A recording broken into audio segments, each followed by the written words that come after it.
You are listening to subscriber-only content.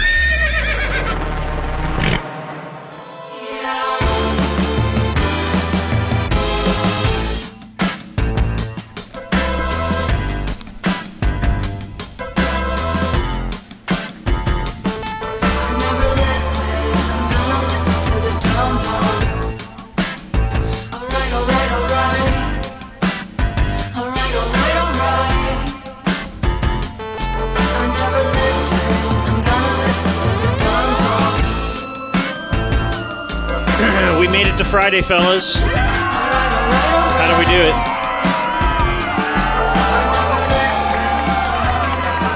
We started the week in Denver. You recall that? Out west. You prepping for Chappy? Oh, yeah, big time. Out Desert Way. So we started the week in Denver, and we end the week in Carrollton. Closer than I thought? That is where we are today. Well, Carrollton is closer than you thought? Yeah, this is 15 minutes from the Tarrant Burbs. Oh, yeah. Didn't realize that as I've been suffering through lesser pizza closer to my house. This is not far at all. Yeah, why not just drive over here, grab a couple, and then head up. Historic downtown Carrollton? I don't know why I'm coughing. Would you say this is historic, anyone? Yeah, it's a lot of old buildings. It's a nice little downtown. Yeah. And there are a lot of old buildings. There's one, though, that stands out as the best building. The Beacon. The home of Cane Rosso. Our old home away from home. We love Cane Rosso, folks. I'll clap with you. They love Cane Rosso. It's the best pizza in town. Wonderful. Not really debatable. And if you don't think so and you leave a mean comment, at least 12 years ago, Jay will fight you on Yelp about it. That's what I heard. I've never looked at all that, but he said it was a lot of fun. It was a great time. Like he was one of the He was fighting back against the Cartmans of the world, just leaving negative Yelp reviews to get free things. Right, everybody else would capitulate, start kissing their ass. Yeah. Jay would just be like, "No, F you. Our stuff's good." So we're not only in Carrollton at Cane Rosso, which is a big enough deal, but it's Halloween. On a Friday? On a Friday. And we are joined here at the table by Julie Dobbs. Julie Dobbs, everybody. All I see is Dan McDowell. Am I Julie Dobbs, or do I look a little bit like you? How did you get the same shorts? So Julie Dobbs dressed as me. Yeah. The exact same shoes. I'm Dan. 69, everybody. What's that nasty stuff on your shorts? Are you talking about the yogurt? That's gross. Julie is wearing a DumbZone 69 jersey. Cowboys jersey. Yeah. I don't know where you would have acquired that. She's wearing a black hat, plain black hat, black shoes. Yep. Yeah. And khaki shorts. It's the Dan look. Yeah. Yeah. So I had the jersey, and I was waiting to give it to her. I feel like I'm being made fun of. This isn't going to help then, because As he's in a clown suit. pre-jersey, I was telling her what time I'd be here with the jersey, and she was like, "Okay, without it, I look like a giant lesbian." I did say that, and I think I still may. And that's okay. There's nothing wrong with that. Yeah, it's a good bit, man. Just not That's my usual buy-in vibe. right there. Okay. I love it. I like it. Yes. The guy's ready to party. It came to me last night at 11 o'clock. I was stressing about what to wear. I had a light bulb moment. Just be Dan. Well, speaking of 11 do. o'clock, I had a call this morning. Let's see. Do you know what Jake is? Do you know Jake's? Can you identify his costume? Of course I can. Well, you want to tell everybody, people listening? The Wicked Witch of the West. No, I'm Miriam Adelson. Exactly. Yeah, that there you was go. my The point. West. There you go. Yeah. I'm vampire Miriam Adelson. I was gonna go at Cat. And so I went to Spirit Halloween looking for a sexy little fellow who compensates for his lack of stature and general independent achievements while riding the coattails of the musers in the hardline, and thus taking out that anger and insecurity by being an asshole to everyone you can be. But they only had it in XL. Oh, that cat. So you guys know I've trimmed down, so I went with Miriam instead. Okay. They didn't have that at Spirit Halloween, you Got say? the claws Not in out large. today. Not in large. And why vampire teeth? Just because the more I thought about it, when it was like I could buy regular teeth or vampire teeth, I was like, I want vampire teeth in the picture. This woman is, if nothing else, the modern day version of a vampire. They moved into our city and sucked all the fun out of it. God, they really did. For what reason? She's also possibly a little responsible for a genocide, so you add it all up and it feels vampiric. Just multi-level. I have dusted off an old costume, an old clown suit that somebody gave me once years ago when I lost a bet, and then I saved it thinking, why am I saving this? I don't know. Let's just save it because I save everything. Yeah. And then here we go. Last night, like you said, kind of later at night, was thinking, I don't like what I'm whatever. You weren't Just feeling it. Dusted it off, and here it is. It still fits, folks. Look at you. It still fits. We go along the line here, and Blake Jones, who all week long threatened not to be a part of the fun, because that's just kind of his thing, is in full costume. And we're thinking, what are we doing here? Is this? I'm saying that's Dangle to me. This is the greatest thing we've ever seen. Hot pants on over there. He is. Village people, what are we doing? You know how fast you were going back there? That mustache does make you look like a cop. Why such a rush today? Yeah, there's Clown. like 4 versions of Blake's life, and You in a hurry? Highway Patrol is definitely one of the 4. Yeah, when you craft that mustache, dude, that thing is incredible. Yeah, hey, the sign on the costume, the label probably said sexy. You're living up to it. For real. A lot of thigh. Yeah, I thought. A lot of thigh. Yeah, uncomfortable. Yeah, Blake is in Worth a it. But happy Halloween. sexy Halloween I wouldn't say sexy. cop, but it's the tiniest little shorts you've ever seen. Just the Reno 911 cop uniform. We might see a ridge. Oh, God. There might be Maybe. a ridge there. I'm looking for the ridge. Oh, dear. Maybe. And Clayton. Clayton is Clayton. What are we at? Due to tariffs, this is my Halloween costume. That's excellent. Ah, yeah. That's fantastic. The 4XLT, it's tough to find a Halloween costume, I would imagine. And the tariffs, I guess. I don't know. It Yeah. feels like all this stuff comes Timely from joke. China, so feels like if anything's going to be hit, it would be Spirit Halloween. What is China thinking as they're sewing together a Homelander outfit? Do they have any idea what they're doing? I don't think they're allowed to think. Oh, Really? I think they just kind of sew. just work. Okay. And here at Cane Rosso in Carrollton, not only can you have lunch here today, you could win a $100 gift card to Cane Rosso, if you're wondering where's the gift card to. If you are the winner of our Halloween costume contest, You have till 2:30. how is this whole thing being judged, Julie Dobbs? Because Julie is kind Feel? of like, are you going to be the final decision I maker? should be. Do you think? How about we do this during the break, which is like an hour and a half into the program? We'll kind of all walk around and pick our favorite few, and then pare it down and give it away kind of there. During the break? I don't know, like I in think we that wait till the last end of the show. right at the end of the show. Yeah, because there could be people trickling in, Okay, maybe knocking off at 12:30 Yeah. or something on a Friday. that means you want to force this guy and his lady to sit here for a couple hours. Well, maybe Don't we can force modify. it Maybe here. we'll split the baby. What else are they going to We'll do it in dressed the middle. like that? You're in the perfect place for the whole day, right? Have a couple drinks, sit back, and see if you win your contest. That's my advice. Moms love contests. They They do. love This that is shit. true. Well, this whole Guilty. bit was Julie's idea, right? To broadcast from here on this day. It was. We had to move a guy out of the den for a sit-in.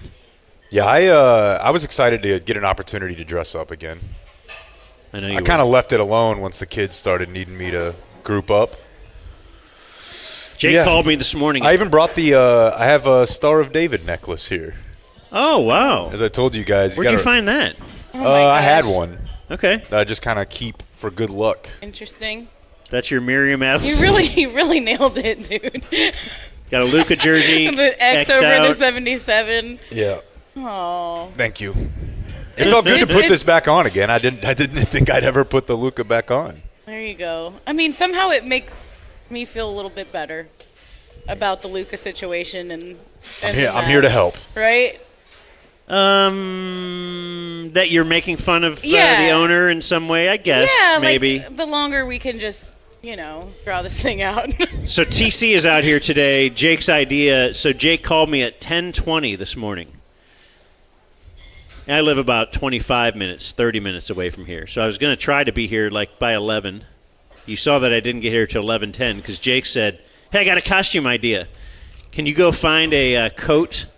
I wanted TC to be Patrick Dumont. And if he could be just in an ill-fitting coat, that's all he'll really need." And TC, a little bigger than me, but I used to be a little bigger as well, so I got him one of my old coats, brought it here, and That took you 15 minutes? well, it took me a little while. I had to find the coat. This bullshit doesn't even make sense. Well, the you're story. not supposed to listen to what I say and then follow up with factual. Yeah, No. it was an ill-conceived idea, but also because TC dresses how TC wants to dress. But as I thought it through, this is all he's got. Like, most people who don't dress up would have a dress shirt that they could wear. Mm-hmm. He doesn't have that. Oh. Doesn't even have a dress shirt. And he looked at me like, Don't you have "No, to I don't." dress up for He goes, anything? "I don't wear that shit." No.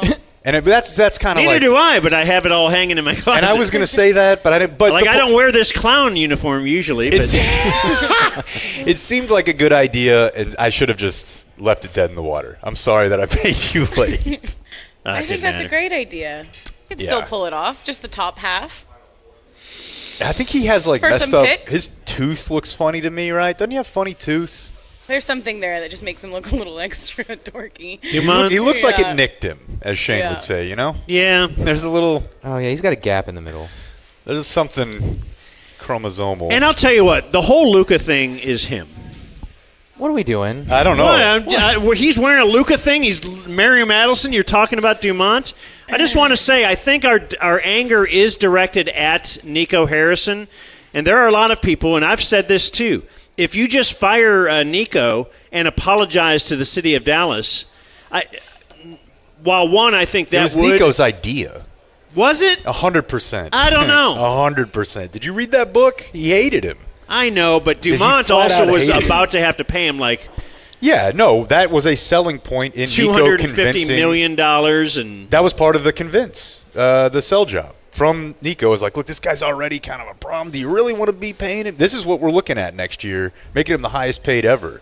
And Dumont, gullible dummy, was able to run that idea across the goal line. But it's the nexus of this is definitely Nico. He wanted to trade. Well, I him mean, probably- Nico, if you were the guy, if you were Nico, you would have talked him out of it or just explained why you can't do that. Yes, even if it was his idea. Dan, I just don't think there's any world. I don't think. But how Dumont does he even not knew- get fired then? How is he not fired now if it was his idea? Because, the Mark Stein reporting is that because he's in a catch-22. Because he knows he signed off on it. Similar to the Browns and Deshaun and Jimmy Haslam. Dumont might have, it wasn't his idea, but he signed off on it. So now what's he going to do? He fires Nico. Nico's going to be like, yeah, this guy approved the trade. I think we'd all be fine with it, but Mark Stein's reporting is that he's sticking with him. See, I think he's not firing him because Nico would then be able to publicly say, well, he came to me with this idea. I just don't think that's true. I don't think there's any way, based on Tim McMahon's book, of how pissed off. Dude, it wasn't Dumont that fired Scooter Tomlin. It wasn't Dumont that, on down the line of guys, body team, Lucas, all trainers. those people. Like Casey Smith. Dumont didn't even know Casey Smith existed, I bet. So that was all to me. I don't want to take the blame off of either one of them, but I think it starts with Nico. Yeah. And then, in a weird way, you're hoping that the owner who knows nothing about basketball steps in and stops it. But since he doesn't, he said, this sounds like a great idea. Save so much money. And now AD's hurt. The Who coulda Spurs are seen 5-0. that Spurs may never lose. You know how excited I was for Luka and Wemby, and just to have that again, my youth of respecting the Spurs in a fun way. Now what? Now we're all sad. Now We're all sad because of your outfit. the Wings have the top 3 picks in this month and next month's draft. Yep. So they will rebuild. The Wings. The Thanksgiving and Christmas draft. How did Sportsmare allow the Mavs and Stars thing to spiral out of control the way he has? Like, it's the one thing he actually kind of cares about and is public about.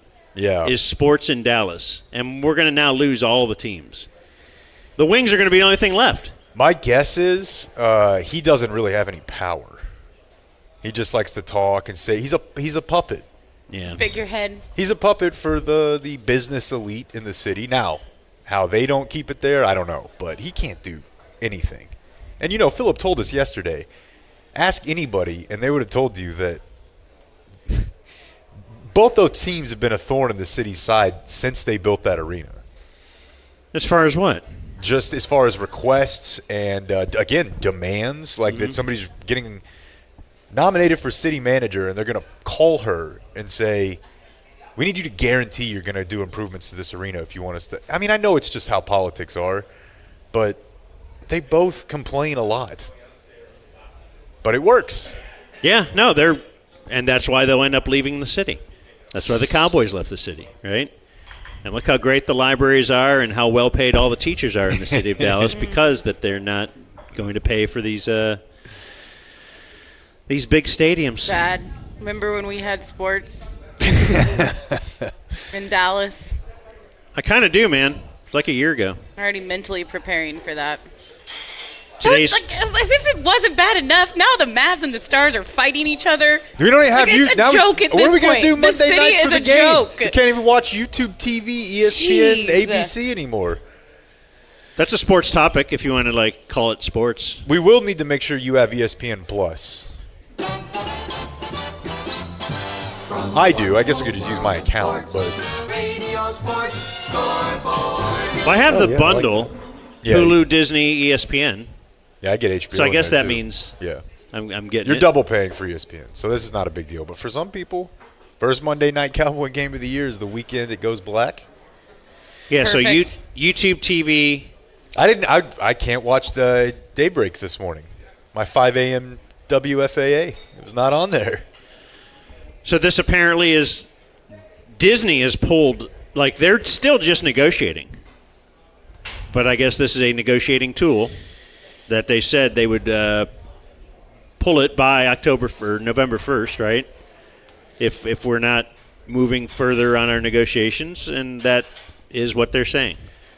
I don't know that I understand this all that well, but I do know that the genesis of it is ESPN is trying to force people to buy their app because they've moved everything over there.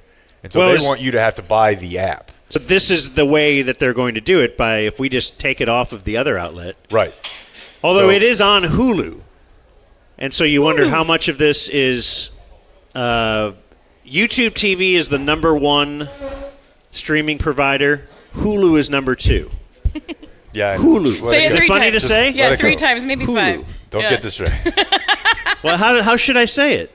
Hulu. Hulu. Hulu? Hulu. Yeah, Hulu. It's fun.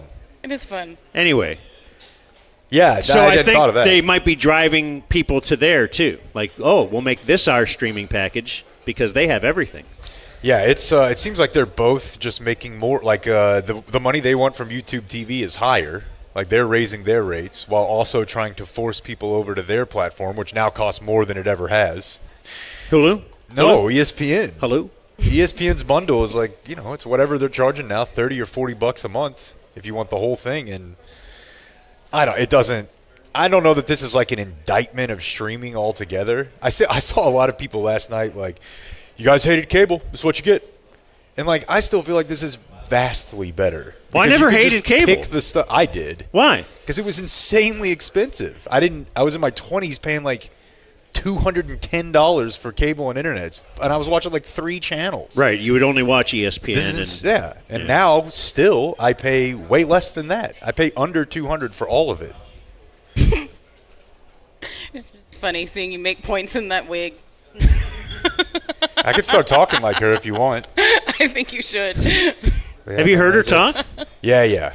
Okay. One time I listened because I was going to do an AI of her. Everybody knows she has like pretty out there political opinions regarding the Middle East. I found one speech where she's like, and my friend who is doctor, he told me that men now having babies. He is seeing men having baby now because of the left. Like she's one of those, but she just talks really cool. Okay. Yeah, I've never heard her speak at all. She's Israeli. I didn't know. She's got I knew she's had connection over. I don't know anything about her. What would you like to know? She got Trump elected, and the reason that 2 months or 3 months after Trump got elected, there was a heavy kicking up of presence in Palestine was because of her. Is that a stretch, TC? He says no. She gave more money to Trump than anyone, I think, in 2016. And then was, this time, not so sure she was going to do it. There was a lot of questions about whether she'd do it. And she's like, I kind of need a little see something for the effort here. And so clearly, she got it insured to her. Get me back in there. We got plans. And she also traded Luka. Well, I was about to say, like, all of that stuff is weird that I don't care about it at all. Yet I hate her. Yeah. Because of the whole Luka situation. Obviously, she didn't trade Luka, but, she put Tommy Boy in charge. Exactly. It's her fault for putting him there. Yeah. It's a tough thing. But, the Cowboys are rallying, headed to the playoffs. It is a tough thing. Well, how are the chances for the Cowboys making the playoffs? 31% with a win. Today? Are you guys aware there's a great website that does the playoff leverage by game? So it shows every team, like with a loss, what they go to, and with a win, what they go to. So with a win, we get to 31%. With a loss, we're down to 11. That doesn't sound great. What, taking into account the schedule coming up and all that? Yeah, it's taking into account a lot. But that's all I need. Because Monday's night's a given. So 4-4-1. Then you get but we're going to have streaming Monday some way.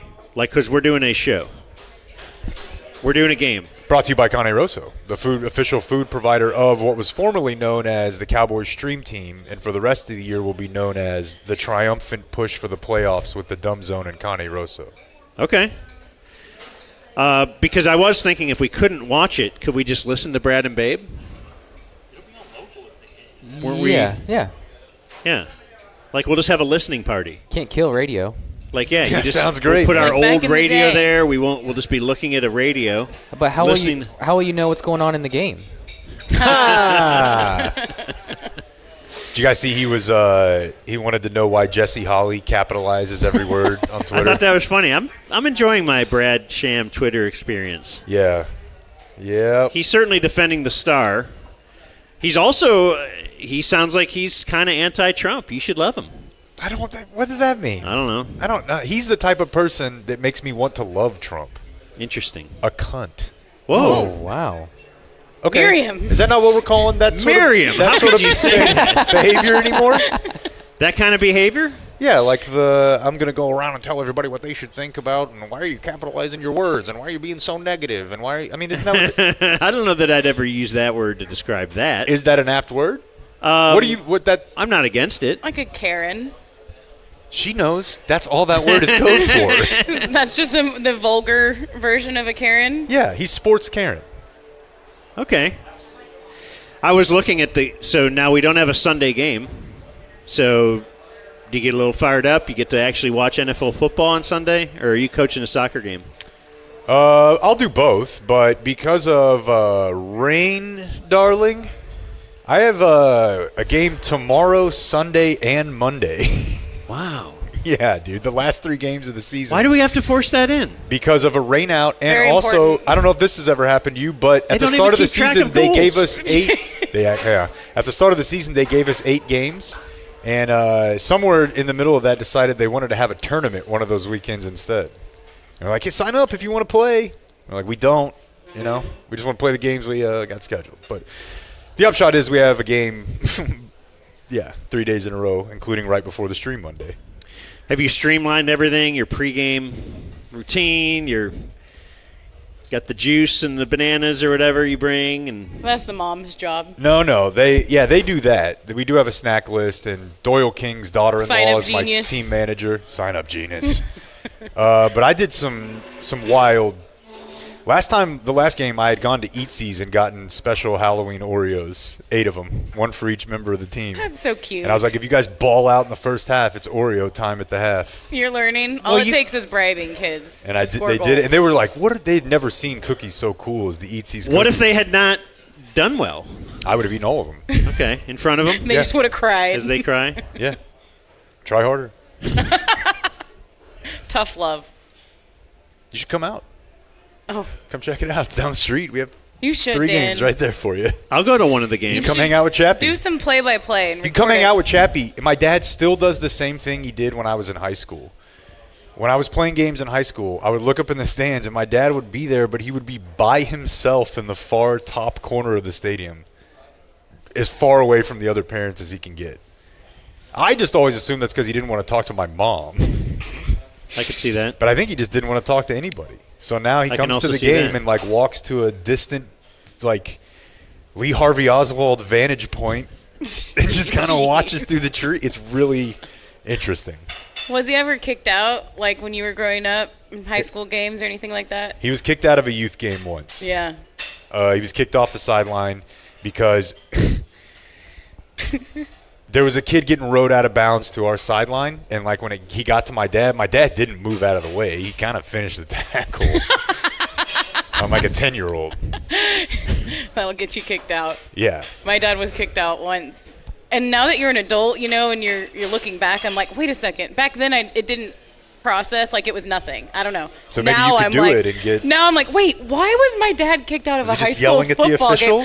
He had a temper, and so I think he was just yelling too much. So now I'm having this adult epiphany that my dad was that guy. That guy yelling. Now I understand as a parent. I hate that guy, but I love my dad.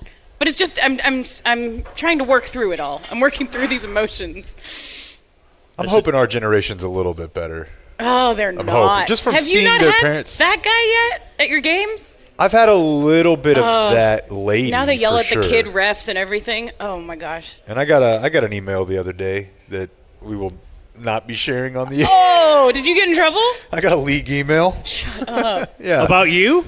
Just about a bunch of stuff, where you let parents stand, basically. Too close?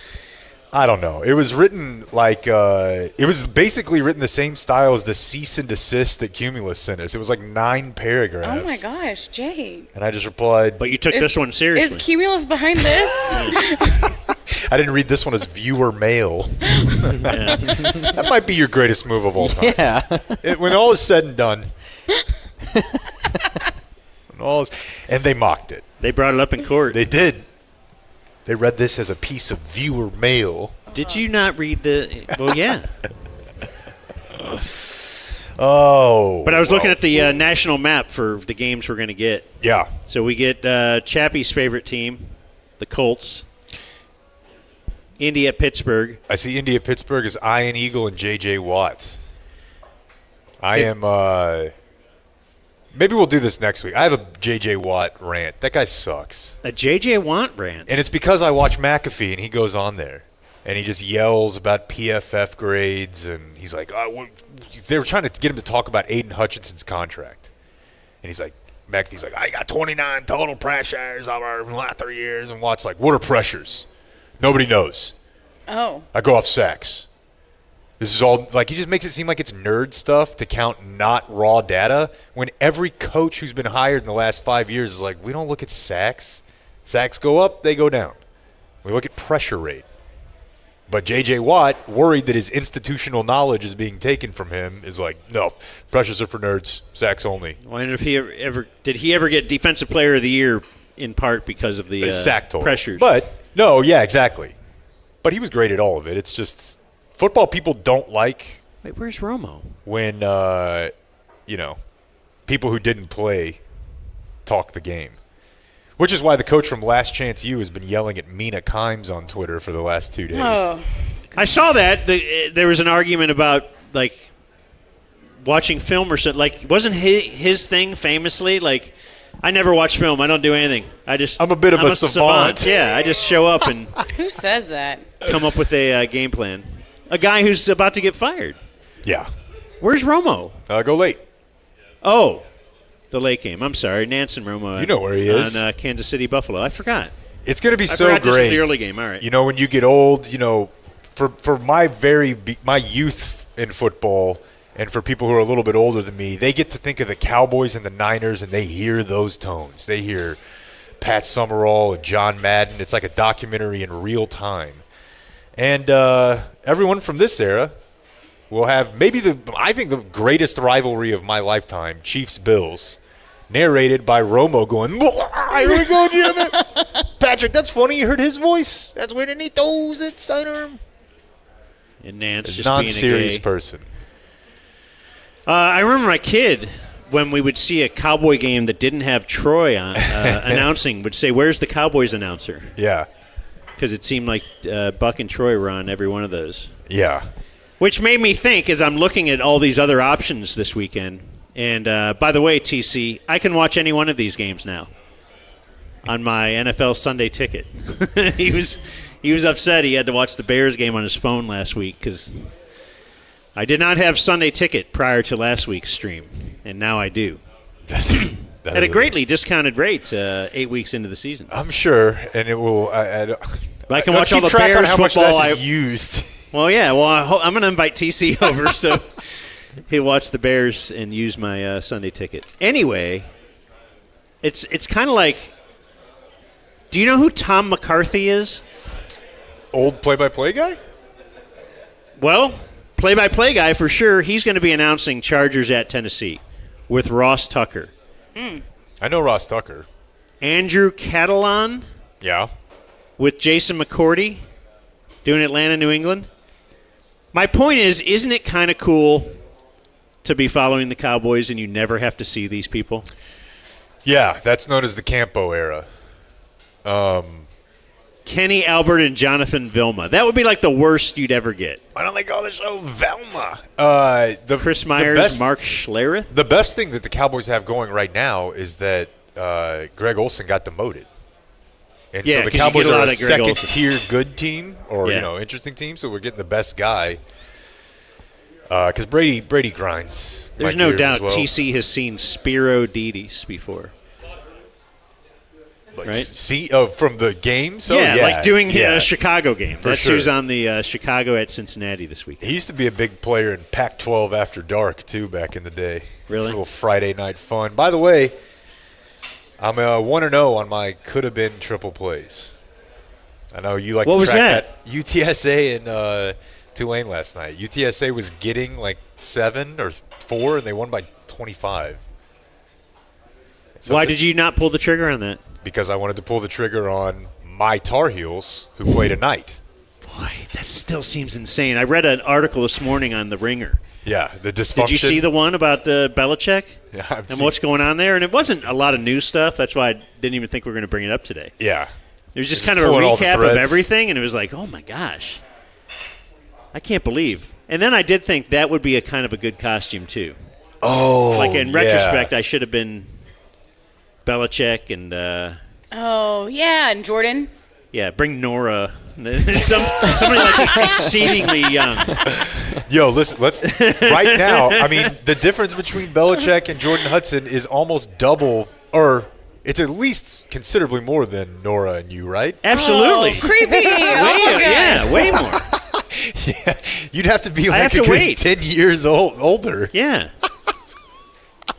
Tell all her friends at that school. Would have been super funny. We did. Or just a doll, a little doll. Can work on that for next year. You couldn't subject Nora to that, Jake. Oh, whatever. I already do have a North Carolina sweatshirt that's cut off the sleeves, right? To the surprise of no one. Like just looking at, I guess I don't understand the transitive thing, but Clemson got destroyed by Syracuse, destroyed at home. Again, that was the last game their quarterback played in. Their quarterback was actually pretty good. Syracuse? Yeah.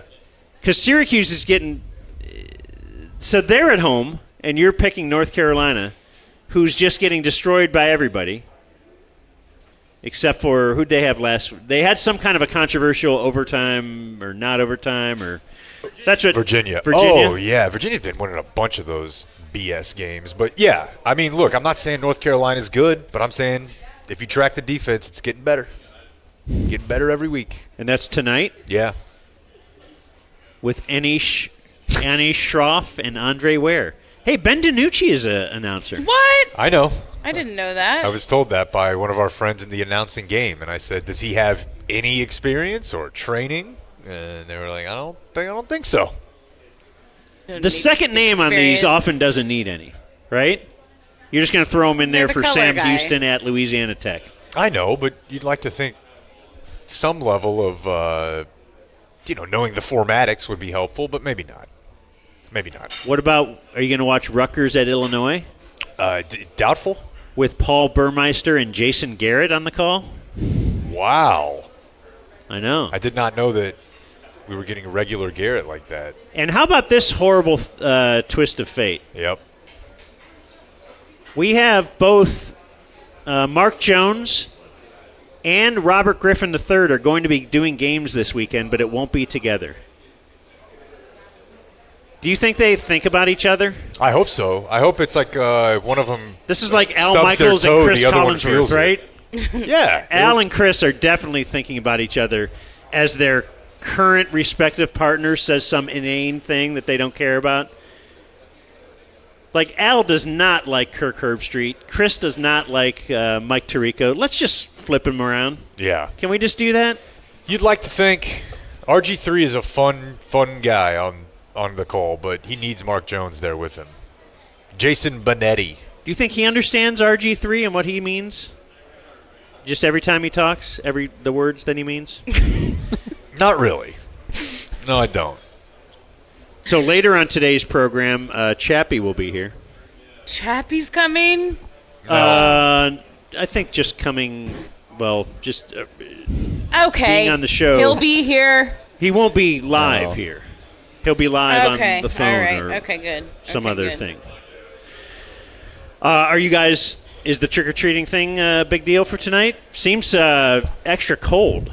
I don't recall so there's something many years that are this cold. I remember 1 year of Nora's life when it was brutal. But outside of that, yeah, this may be the toughest. There's two things. One, we will go in the neighborhood. We have to walk a few blocks to get to where the other families live, but that'll be fine. And my mom lives in the neighborhood. Very convenient. But there's also something now seemingly new to me. My kids have been to 2 or 3 of them already called Trunk or Treat. Yep. And I don't know what it is because I was in Denver and then it was something else. But I don't know. It seems like they just kind of go to a parking lot. Yeah, you decorate the trunk of your car. Typically at school. At school? That's where Brooks's was. Yeah. See, ours have been done by the city. 2 or 3 different local burbs have a trunk or treat. Is this basically like how they woke up the Easter egg hunt by just laying all of it down? And now you're like... and make it super easy for everybody? I mean... everybody gets a ribbon? I guess trick-or-treating's already at a It's pretty easy. simple. Yeah, there's not much to dumb it down. It's pretty simple, but they managed to dumb it down even more. It's a lot of work on the people who are doing the trunks, really. And that's the catch for the trunk or treats. If nobody volunteers to decorate their trunk, there's no trunk or treat. We got to have those ambitious neighbors. So you go to a parking lot and you open up your trunk? Yeah, you open up your trunk and you decorate. You'll have like a You theme. decorate the inside. Yeah. And you have a bunch of candy in there and you walk car to car? And the kids just walk car to car. Just imagine... I mean, they still trick or treat. Just imagine like 20, 30 years ago with like the height of pedo panic being like, so the idea is we make the trunk of the car inviting. We welcome them in. Reel them in with some candy. Just anything you could do to get kids into the trunk of the car. Yeah, why not Van-O treats or the white van? Sprinter Van-O treat. Yeah, so they've done that a few times already. And so they were asking me, they're like, what are we doing tonight? And I was like, I guess we're going trick-or-treating. They're like, we've already done that. I'm like, well, I guess you're getting to go again. I don't know how this We're works. diminishing the big night. The true meaning of Halloween. And that's what I've been saying. What's that? The ability to walk around to a different house. Like if your kids are waking up today like, I don't know, I already got a big giant thing of candy. Yeah. It gets a little better as they get older. Hey, don't Hanukkah my Halloween. I don't need taking 12 days to where it just takes the edge off. Don't Hanukkah my Halloween. So new Jake is probably going to be eating his kids' candy. I'm still not a big candy guy. You didn't used to like sweets. Yeah, candy's a little too much give up for me. I thought I pulled a good parenting move with Brooks, because last year he was into Toy Story, so he went as Woody. This year, he is obsessed with the Teenage Mutant Ninja Turtles. Oh. Knows all 4 of them, knows their weapons, knows everything about them. But he's 4. And so when he goes to school and he goes to his grandparents and everywhere he goes, I didn't want him to get tired of the costume. So I bought him 2 different turtle costumes. Wow. One Michelangelo, one Leonardo. That's a good contrast, and so he's been too. all Michelangelo this week, and now tonight he gets to bust out Leonardo, and it's like a perfect. new bit. That's great. You killed it. Now, of course, that would be a sword and the chucks. Yeah, I'd have to ask him. Yeah, that sounds right. We haven't woke that up? What? How? You can't carry a weapon around? I think we're squarely still in our weapons phase of the country. I don't That part doesn't seem to have moved on too much. Yeah, you don't want a Raphael on your hands. I was a Raphael. Bad sign. Yeah. Bad sign. Which one was the pizza one? Raphael's. Well, they're all rude. the pizza ones. But wasn't one like Raphael was kind of a majorly punk. the pizza one? Yeah. Yeah, he got his ass kicked a lot. Yeah. He would be Raphael. Yeah, it was tough. Donatello's good with machines. Donatello's also a nice, solid rock for the group. Kind of an extension of Splinter. Big Turtles guy, Dan. Yeah, Leonardo's the leader. He's the leader in blue. All right, what do you guys want to do now, sports-wise? I could talk. We could talk about Monday night's game, but then it's like we're going to be here Monday. Yeah, there is a lot of just Cowboys defense talk, and especially because the trade deadline I think is Tuesday, right? Yeah, I was hoping KT here would be here by now so I could talk to him about this, but Kevin coming? I think so, or maybe Sweet. someone dressed as Kevin. But I listened to the One Star Cowboys podcast with him and Saad and Machota. And I'm not trying to redo the Micah thing because we've already redone Luka here today. But all of the, I don't see how he'd fix this. Like, they're so bad, I don't see how he'd fix this. He's going to fix the secondary. He's going to make the back end that – look, these guys are going to still be this open. Like, what did they lose from last year? As far as defensive, DeMarcus Lawrence? I feel like that's been pretty easily replaced by like Ezeraku and just the cat. They're doing fine at having a second rusher. Is Diggs? We're missing Diggs. That's like, really is there a killing us thought? here? Has Osa taking a step back, or is it that Micah's not around? It's probably the latter, maybe a little bit of both. But the point is, like, you knew what he was with him. So now for this year, if we're saying Micah wouldn't have fixed that, just put him back in there. And it's not like – and tell me all the other places they got worse. You don't have to make it a dominant defense either, right? Average at best. That's what you want. Average and get lucky. But if you have an offense like this, you can have an average defense and you're going to be good. I know that he's not the greatest run defender. I know that he's not covering receivers. But I watched the years he was here with a lot of spare parts around him. Yeah, but pressure doesn't mean anything. Yeah, and he had sacks too.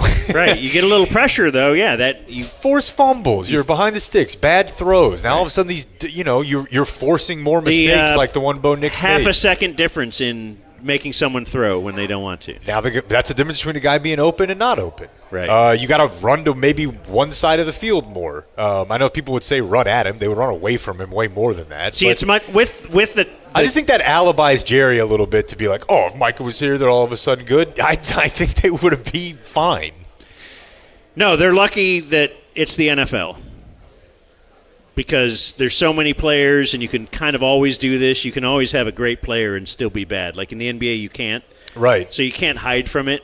You can't hide that how different Luka is from everybody else. Or like LeBron leaving. It's like because, yes, I know what you mean. Yeah. You can see when the roster's being neglected way easier. But I'm just saying, if you're a Cowboy fan, you can kind of more easily attempt to justify it at least. But you can't really justify it. And especially, other things that have been circulating this week are like, well, let's take a look at the Lions were on a bye week, and they got a couple of contracts locked up. And the thought is, the Cowboys, we can't pay all these people. Can't pay Micah and all these other guys. Actually, you can. You've seen the Eagles do it. Yeah. You now see the Lions doing it. You don't have to completely neglect the rest of your roster, which is the way the Cowboys have done things in the past. Like, we got to pay this line or this end. All right, we're going to pay our interior linemen nothing. Yeah. And never develop one. We're just going to draft one every couple of years, and you're never going to really have a good run defense. Like, that's been their way. Yeah. Yeah. Whereas now they're trying to say, oh no, now we're spending on that, and we got Kenny Clark. Their run defense good. And the problem is, for a while, I think Shoddy might have actually believed that. When he was doing, I know why teams don't want to run against us. It's like, yeah, they're just picking what they want to do. But that's right. The positives he was coming up with a few weeks ago. I hear a lot of Micah couldn't save this, and I don't know. I watch every week. Be cool to know if he could. Yeah, I think it would help quite a bit. As bad as it looks right now, I think that his compounding and cascading effect would be. They'd be better. They'd be a lot better. Let's see if he didn't have to go. We are going to simplify some things in a good way, and we've looked very closely at what we do well. There's things that we do well, and we have to do more of those, and that's what we're kind of looking at. And again, we'll implement a lot of stuff today. What would you say you guys are doing well in defense? I would say we've had stopping the run would be the first thing that jumps out. You had a guy like Kenny Clark that was important to us. You guys know that going back to the trade. When was this? The 24th. So they must have been coming off of a game just getting run over, thrown on left and right. Oh, okay, yeah. He was talking about it was probably the Bears. It was probably the Bears.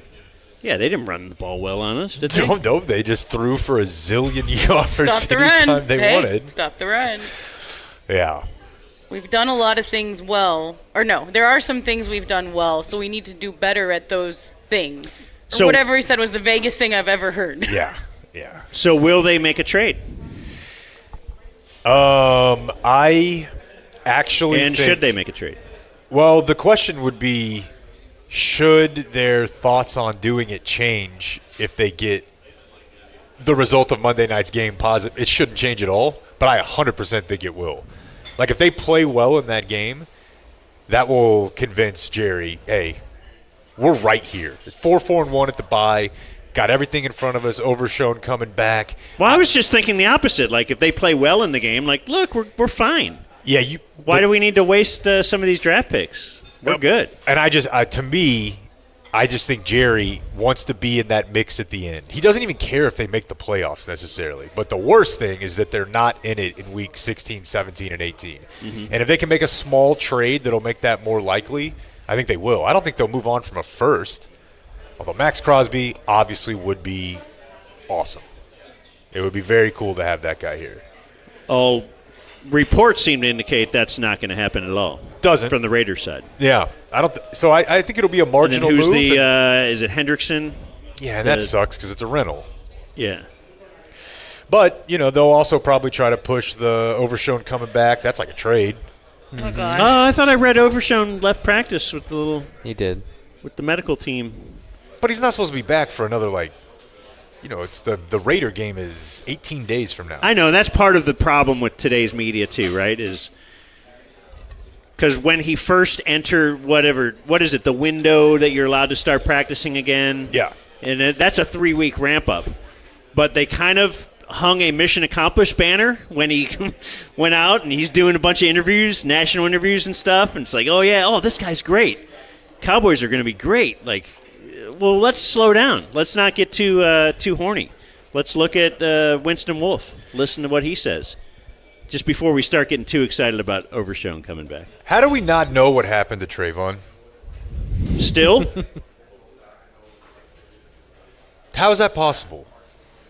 People stopped caring. Well, someone knows. But I've asked a lot of people who should know. And I know that they may just not be telling me, but they don't. Like he shows up in one of your highest paid players shows up in a ski mask after a home concussion, and he's just on IR. You just got the date for Halloween wrong. Oh, we call that, folks, a mom joke. I'm full of them. Actually, it's a dad joke today because I'm Dan. There you go. Should they ask Shotty that at every press conference? Should that be like the first question? Tad would quickly put a stop to that. The PR guy, but. I don't know. Yeah, I think it's pretty weird. It's extremely weird. I can't remember it really ever happening. A guy having an injury at home. No, I mean, even Derek Holland had to tell us it was his dog. Exactly. Right? Or ice hockey, or something. I was cutting carrots. But and he also had a more... It must be terribly embarrassing. I hate to not be woke on this, but he had a more provable injury too, right? Oh, yeah, for sure. Could I walk in and say I had a concussion? Yeah, you definitely could. Yeah. There's no, I guess contusion, concussion. But, yeah, it's like the fifth most interesting thing about this season, I guess. But in a normal world, it would be a big deal to have your high draft pick, highly paid, former all-pro defensive back just like 2 games into the season be like, I hit my head. And the next time you see me, I'll have a ski mask on. That's a weird. And they'd throw him right on IR. Yeah, just like it's fucking. And then kind of also intimate it's not about his head. Yeah, it's about his own, his laziness and rehab and not doing things right, going back to the summer. Do you think I'll ever see a Super Bowl in my lifetime? No. Like, you can see a Super Bowl. Like listener in There's will one send every us year. the mathematic probabilities of because I'm pretty close to running out of gusto for this year. I need you to focus on the NFC Championship game. Sure. Like, will you ever see one of those? I obviously implied there, but yeah, like mathematically, what they're doing is hard. It's to not. Like sniff luck the Super Bowl would have put them there over 29 years before anything else. And with the number of wins they've had, like the math that our math guys run on it, it's insane.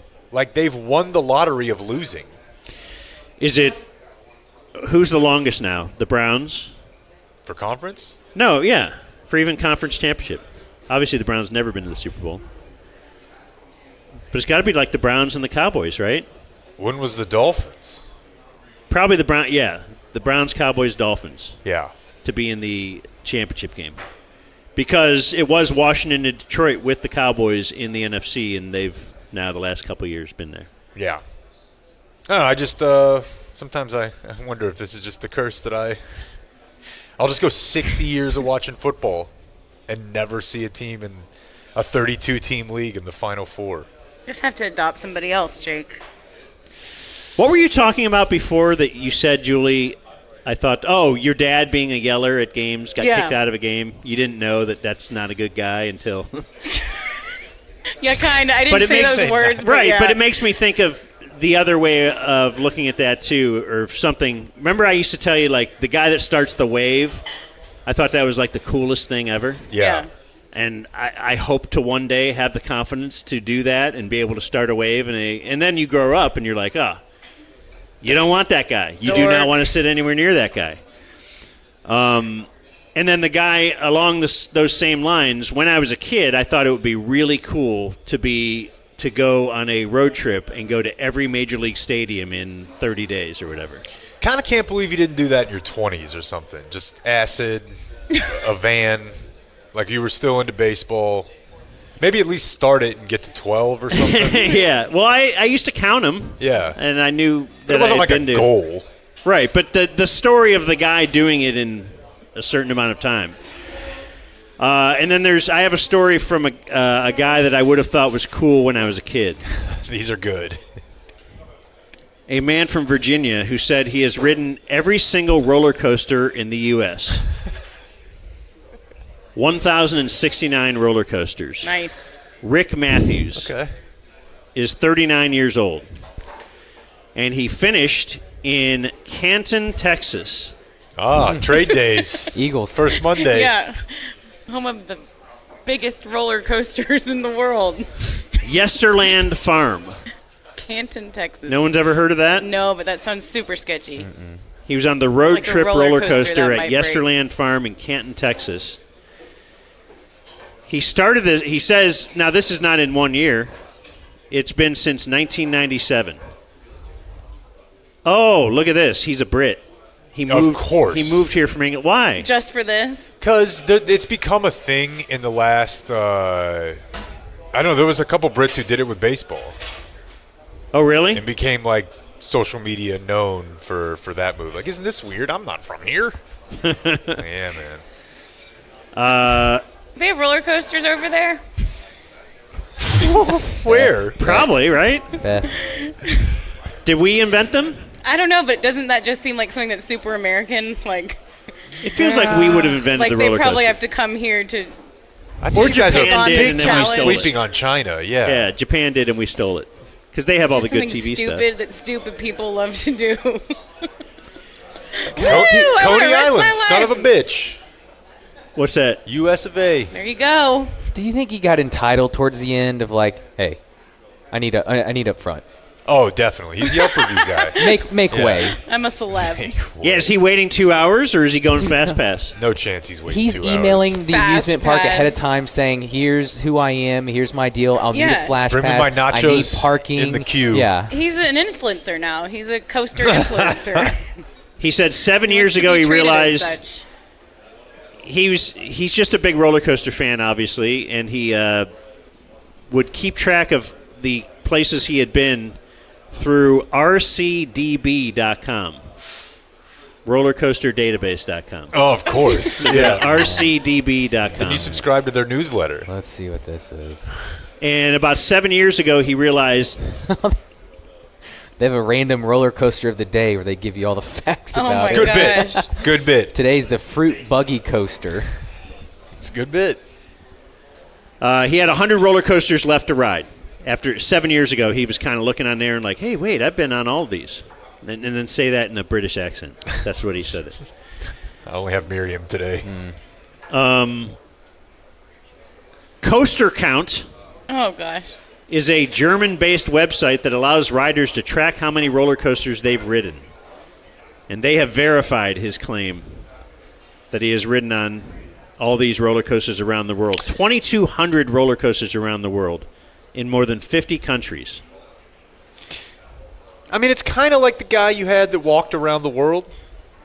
Just someone who decides this is what gets me. I don't know that I could be friends with someone like that.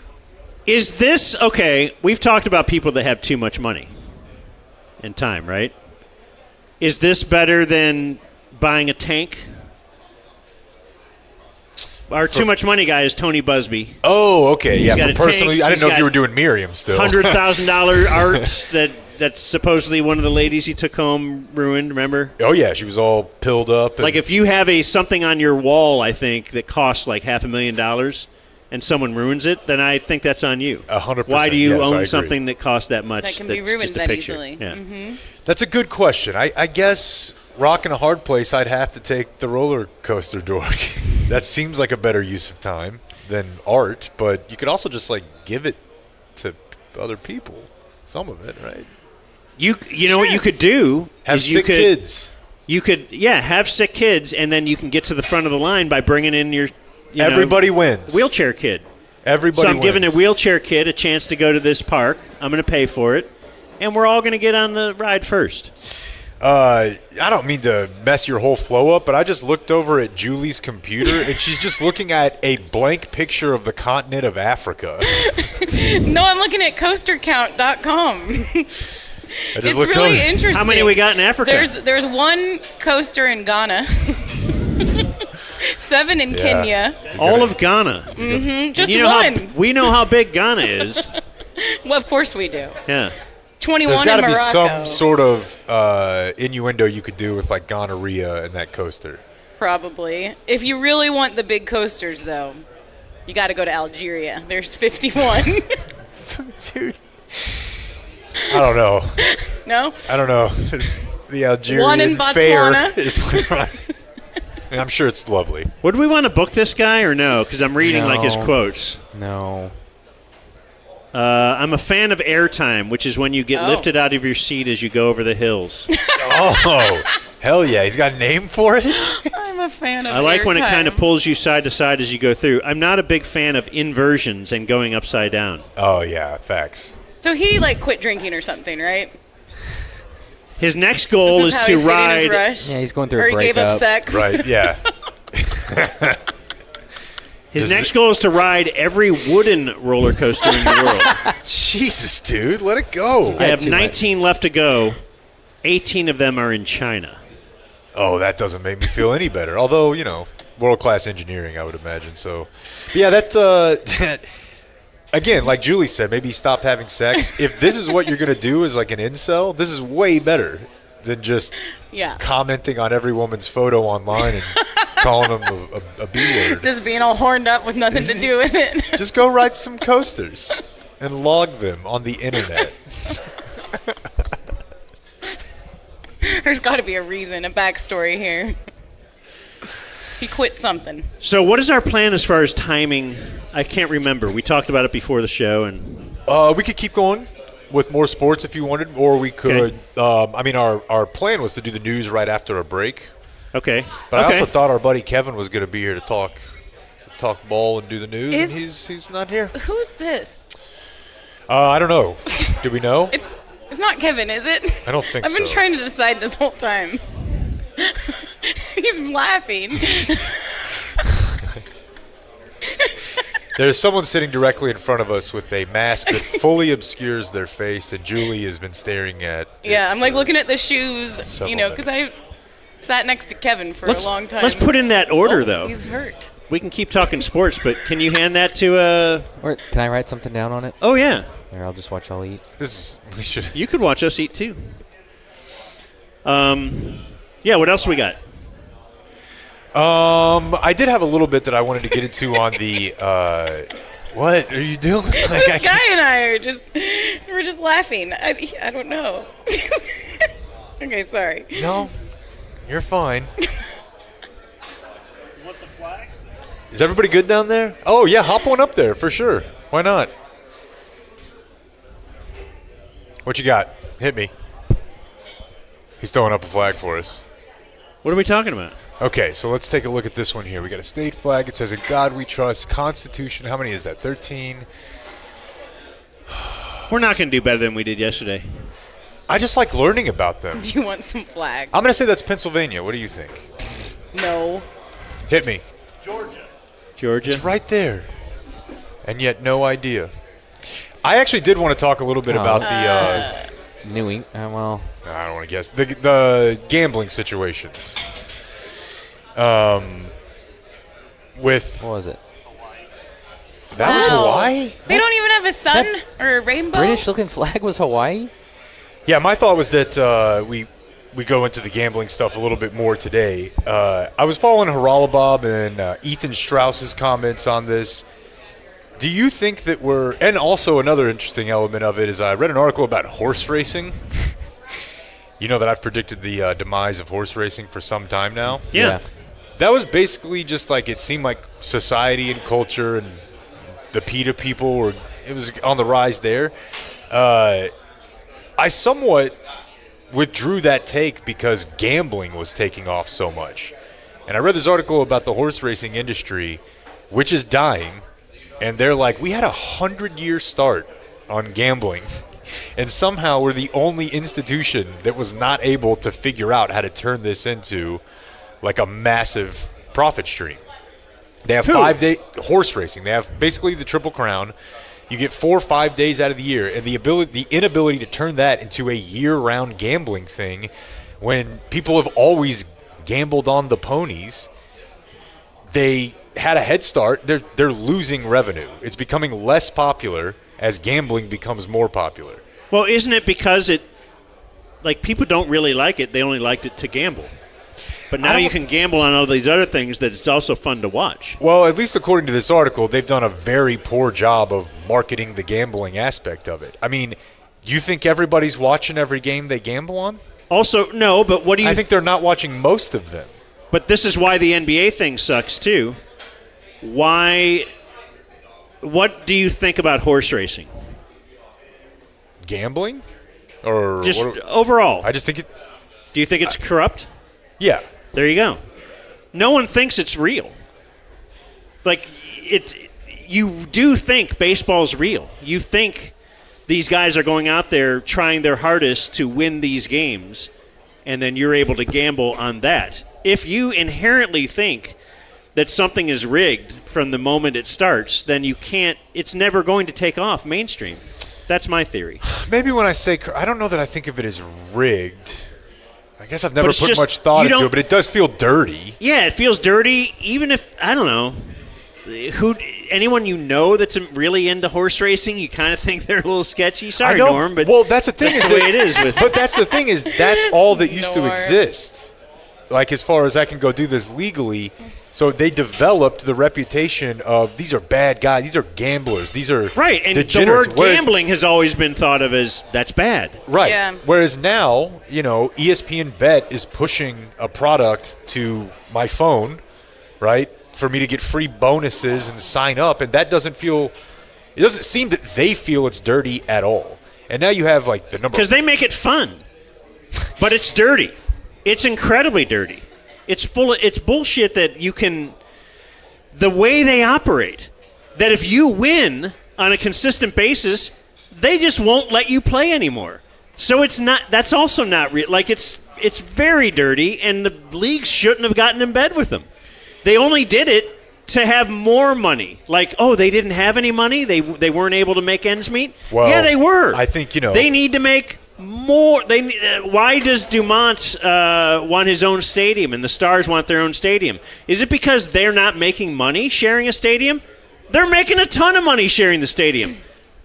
But they're looking at other owners in other cities like, man, they're making way more than we are. So it's just a thought, it sucks. Yeah. It's like the way it is, but can it it sucks. go back? I don't Like, know. we were man. talking TC Could and you now? Yeah. Could you now just ban gambling from all sports? I don't see. That's my thing. Is that I don't feel like this Like is it used to sustainable. be, you would never even play an exhibition in Vegas, right? or like you would Right. you would ban someone from the league because they did ads for a casino. Right. Remember Romo's fantasy football tournament? Just got 'cause it in, was like, in fantasy. big trouble. Yeah. Yeah. And so, like, TC and I were talking last night about. I don't know how real this is, but there appears you'll enjoy this, Julie. There appears to be some level of trend of young people, be they teens up to like your daughter's age, who have been made aware that technology is frying them. And they're actually trying to be like, it's like smoking, right? Oh yeah, my kid actually. They're trying to back off. Yeah. My daughter's like, if you're seeing screen time notifications, because they're under my. Yeah. TC knows they're under my phone bill. Damn. Do you watch his screen time too? No, he's under his parents' phone bill, Right. and he's like 35. Please tell me right. are you? No, Okay. I'm on my own now. Okay. With your husband here, that would have been tough. Right. Yeah. But yeah, she has a screen time alert, and I'll see it pop up because she's trying to actively. That's cool, not look right? at her phone so much. And so you've got. I don't know if it's cool And then or if what do it's you like do? weird. Do you call her? No, I'll just see She's it letting pop her- up Yeah. They've got like because landlines. it pops up to her. So like it'll tell her stop. Right, but I And didn't then- know if maybe but you'd call across to the kind of phone. reiterate, like, "Hey, honey." No, I don't care. Like whatever. Like I chill. gave that up a long Yeah. time ago. But they have like landlines for kids now. Yes. Like they're probably What does that somewhere mean? still internet. But like if I got my daughter a phone and 3 or 4 of her friends got the same type, like they could talk. I just at home ordered some. on the phone. There's one called It's called like, the Tin Can phone line. like Really? because My TC kids and I were are getting talking them like for talking on the Christmas. phone was a huge part of my Yes. social development. Like that's why my mom had me always call the pizza place. Like I was the one who called for the business starting at like 12, 13. You need to learn how to talk. But if you're just texting or you're just online, yeah, in That's real why life people are might be scared to person, but talk the phone in person. is so my point in all that is there are times where you see like the ills that something is causing on society and it starts to correct itself a little bit. But the difference is there's so much money involved in this, and the headwinds that occurred at the same time is the regional sports network deal. This is like their lifeline to losing TV money. Yeah. And God The forbid timing- we ever make John Wall not paid $52 million a year to run up and down the floor. Well, it's not about John Wall. It's about that the owner's slice will go down too.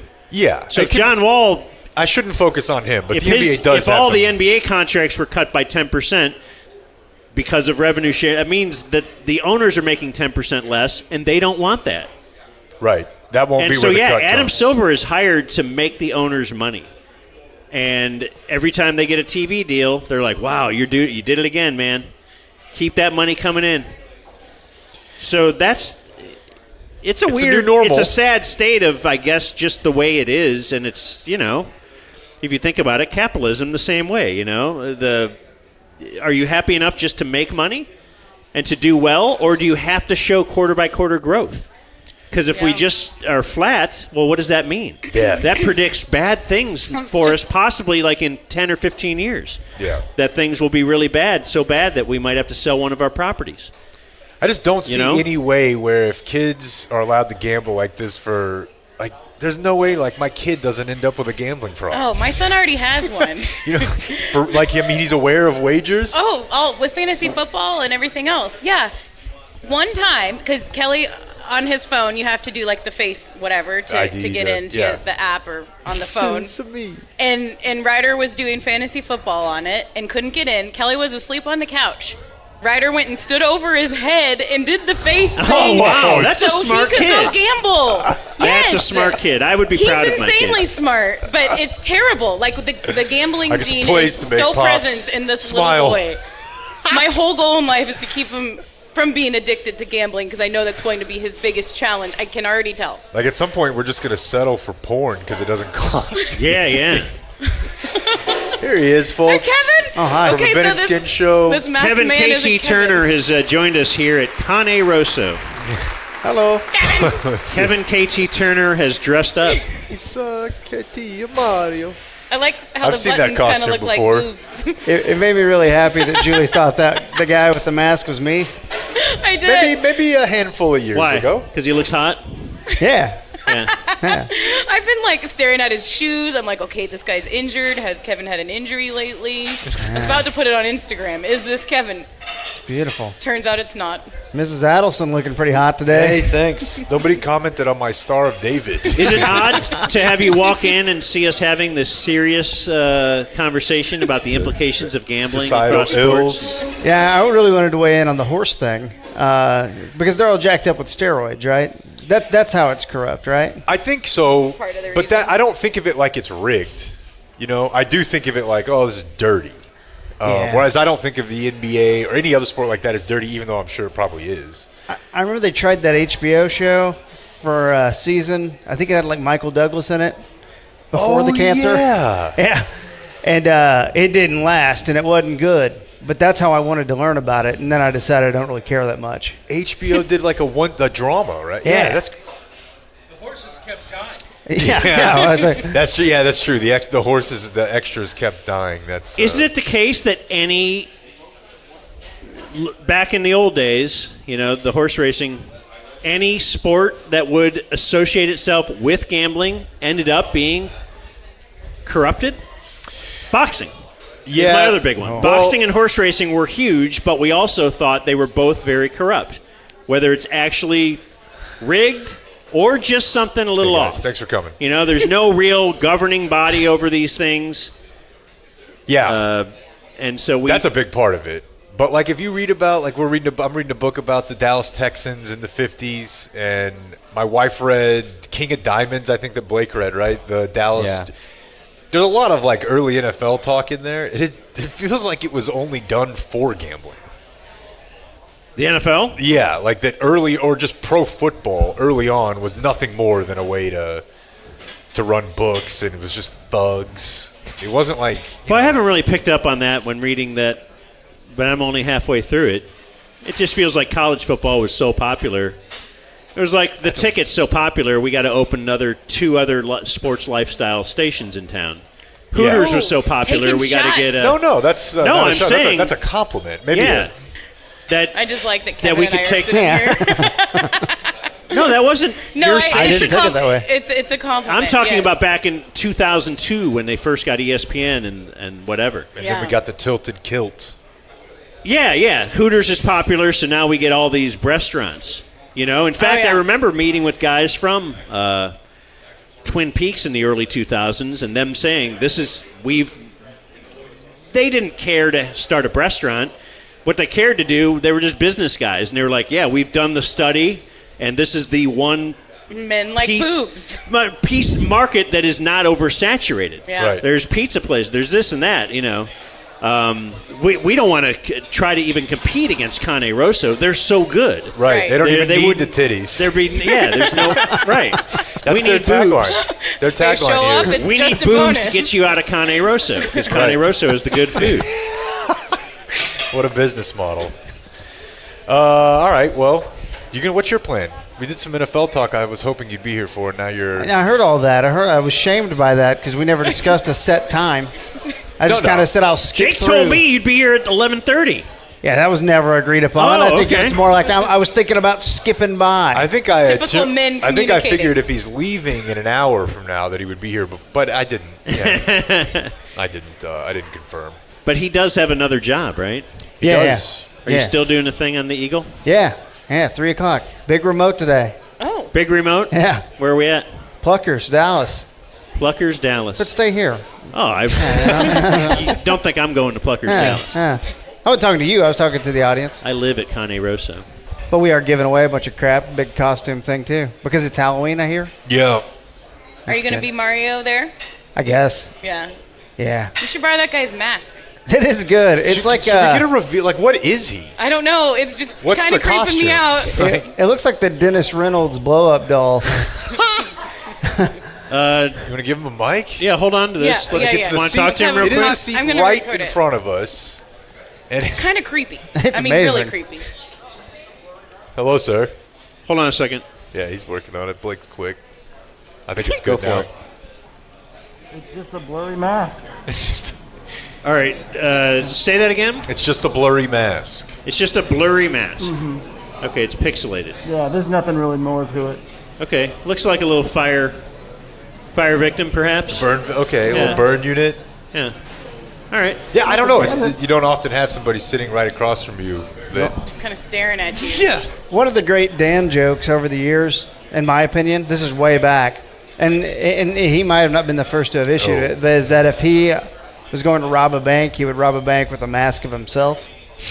Oh, That one's always stuck with me, and that's probably was issued in 2005. But that's a great bit.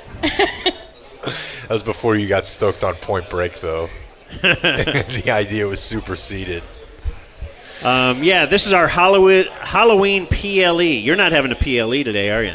no. You guys are just having a regular Nah, remote. yeah, we're just doing some stuff and probably playing some rock songs. Know what a PLE is? No. What is it, Julie? Premium live event. Oh. Just like this. I forgot y'all took that. You're Damn it. actually in Premiere a or PLE. premium? Premiere. Oh, it's premium. Premium. Is it? I've been saying premiere. I thought I've it been was saying premiere. we put premiere on our logo or our It can flyer. be whatever you want it to be. No, I want to get it right. we want to get it right. It's a premium live event. I don't even like it anymore. It's a premium live event. It's a pizza live event today. Okay, so Julie is saying that, yet she signed off on the flyer to be Well, it created. was y'all's thing. Premiere live event on Premium our live event. graphic. Well, damn. So Well, WWE I mean, does we are premium- called the Dumb Zone, so Oh, yeah. we can confuse ourselves I had about a what big our week things on are that called. front. Apparently, Australia's like almost as big as America, not 25%. Wait, You what? tried to blame Matt. There was an 80-year-old lady swimming around Australia, and we were just wondering how long would that take her. I She guess was on a Australia was like cruise, 25% of America. And It's 95%. what? What? Yeah. Now, if you're excluding the, this is continental 48, but Yeah. still. Gosh, this is There's breaking that. news. How did you There's, even find that out? Yesterday, when I was saying, Jim Irsay, that guy was crazy.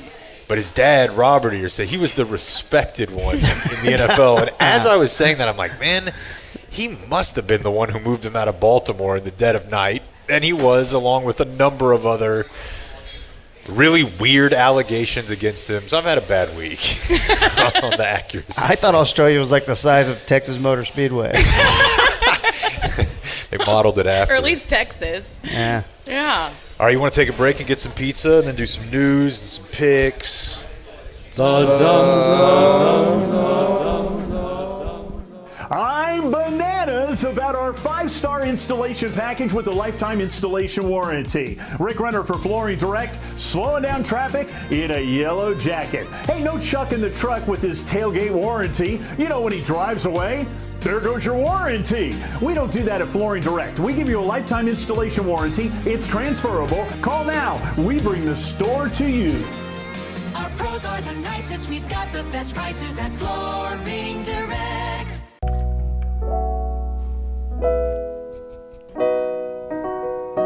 Quality Roofing, we've got drones. Boy, they do. And they're going to take those drones, fly them up top, and get a good look at that roof and inspect it. They will.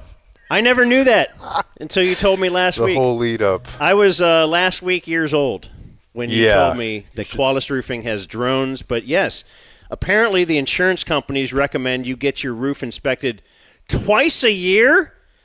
I think that's a little ridiculous. Let's at least make it once, though. But the drone makes sense now, though. Because you don't, I mean, if you're going to be going up there, once, twice a year? Yeah. You're going to need a drone for that. QualisGC.com. They're great. They're great with listeners of our show.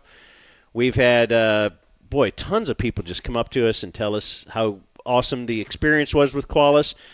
I don't have to have anybody to tell me how awesome my experience was. They put a new roof on my house. I wasn't sure if I needed one. I knew that we haven't had a new roof in over a decade. And they went up there, inspected it, and they're like, yeah, you got a lot of hail damage here, man. So we'll take care of it. They took care of everything. They dealt with the insurance company for us.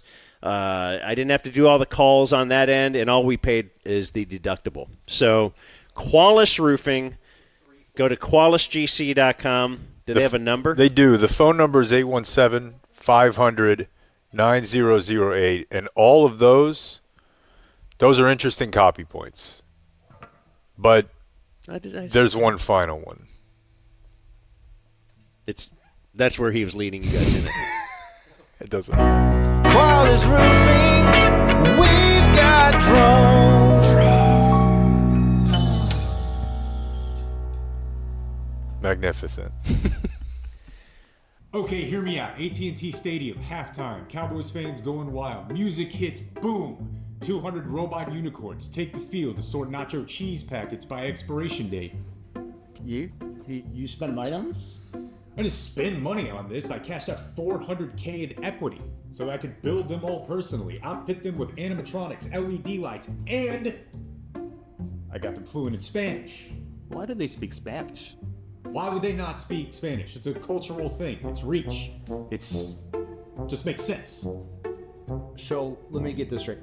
You refinanced your home to take cash out to build a herd of bilingual robot unicorns to inspect cheese. Yeah, they don't inspect cheese. They celebrate expiration awareness, and I needed all of that money because I was going to hire Bad Bunny to do the voiceover. I'm hoping this makes sense now. Jake, your insurance policy is for single-family residents, right?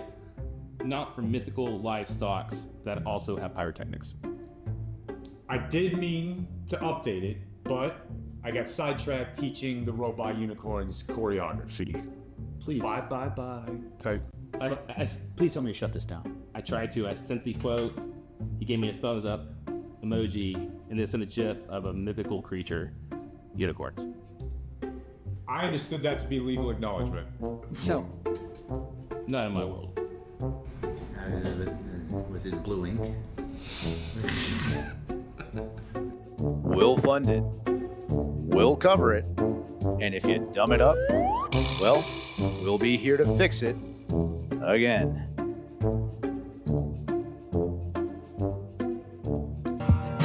Tried and access services, I had garage door bad. But after just one email wrote, could I call your dad? Had a brand new door put in just a single day. Tried and access services, holy crap, hooray. Give up. Door was sad and sucky, flaccid at its best. But Jeremy and the fellas said, just put your fear to rest. If you need some help like me, just call the boys today. Trident Access Services. Holy crap, hooray. Yeah, the website is txtrident.com. Hit up Jeremy at 817-512-1212. And we learned through Grady that if you're a listener, you get 10% off. Our main goal at Game Day Men's Health is to have each man feel his absolute best. You're not just a number. We care about each person. We want you to come in. We want you to optimize your testosterone. We want you to live your dreams. Anything? See, the rings are a lot harder than people think. He's gonna be ripped and he doesn't have to like go through the contact of football. Yeah, it totally makes sense, man. It's so great that you're showing me pictures of your family. This is all I ever wanted, you know? Over the years we've worked together, sometimes the work gets in the way, there's a little distance or a lot of distance, and now we're just here having chips, being friends, and enjoying each other's company, man. Or brothers. Like, it feels like we're brothers, or you're even like a father figure I never had. And actually, if you're cool with it, I'd love for you to be my grandpa. Are you serious? Yeah. I love that, man. Blake's grandpa, man. This is great. Everything's perfect Feels now. right. Feels yeah. right. Anything? What is this? The opening ceremony of the Butt Buddy Olympics or something? Wait, what's he doing here? Well, my dream is to make fun of your dream. And I couldn't have imagined to be this good. Yeah, he's got a point. What? He's got a point. Whose side are you on? Grandpa Jake. Blake's grandpa. That was your dream. Now we're in his dream. Game Day Men's Health. Live your dreams. Most of them. You're familiar with Community Mechanical? That's my HVAC company. Travis was just over my house installing something. I just let him in because, you know, he's a great dude. Yeah. You've met him? Yes. Travis awesome, Gafford? Awesome guy. Came up and fixed our AC unit, which we were told was completely totaled and needed to be replaced, and did it real quick and real cheap, and got in and out, took care of us, and got signed up for the monthly or the preventative maintenance. Preventative maintenance, yeah. So the other company said it's going to be like 5 figures to replace it. Yeah, we need a completely new unit, but there was something with the compressor that was like a $1,000 part, or maybe I'm getting it mixed up. But the expensive part, they said, was broken, completely totaled, and you might as well do a whole new system. They came over, Community Mechanical came over and said, no, that's not the case. It's the cheap part that's just barely broken, and they came and replaced it real quick. They both start with a C. I'm not very handy. He's so good at this. Yeah. Capacitor and condenser. What else do you need to hear? I'm good on AC. I live in Florida and have gone through like probably 4 new units throughout my time there. Yeah. What's their phone number? Oh, 469-667-7290. You could even text them, and they'll get right back to you. Like they got back to Brandon Aubrey, who is a proud whatever of Community Mechanical. Probably customer is a customer, good, user, I customer. couldn't get that word. Subscriber. The word customer begins with a C. All these other, I can't. Capacitor, condenser. There you go. There. Condensate. In the dumb zone, in the dumb zone, in the zone, in the dumb zone, in the dumb zone, in the zone, in the dumb zone, in the dumb zone, in the zone, in the dumb zone, in the dumb zone, in the zone, in the dumb zone, in the dumb zone, in the zone, in the dumb zone, in the dumb zone, in the zone, in the dumb zone, in the dumb zone, in the zone, in the dumb zone, in the dumb zone, in the zone, in the dumb zone, in the dumb zone, in the zone, in the dumb zone, in the dumb zone, in the zone, in the dumb zone, in the dumb zone, in the zone, in the dumb zone, in the dumb zone, in the zone, in the dumb zone, in the dumb zone, in the zone, in the dumb zone. Don't pump it, don't pump it, don't pump it, don't pump it, don't pump it, don't pump it, don't pump it, don't pump it, don't pump it, don't pump it.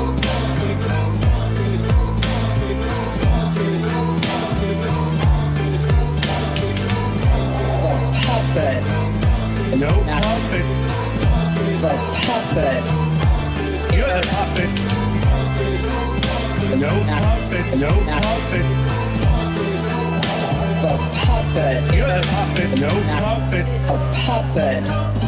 No pump it.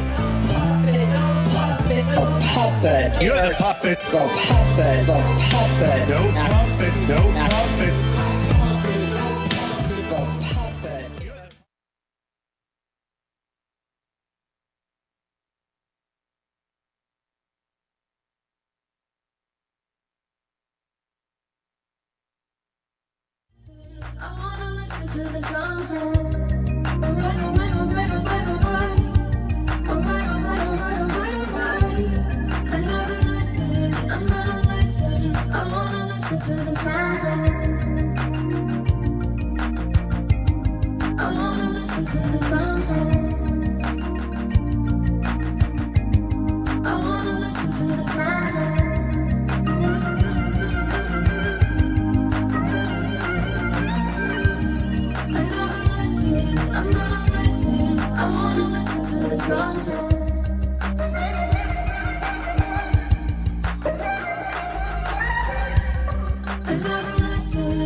The Dumb Zone.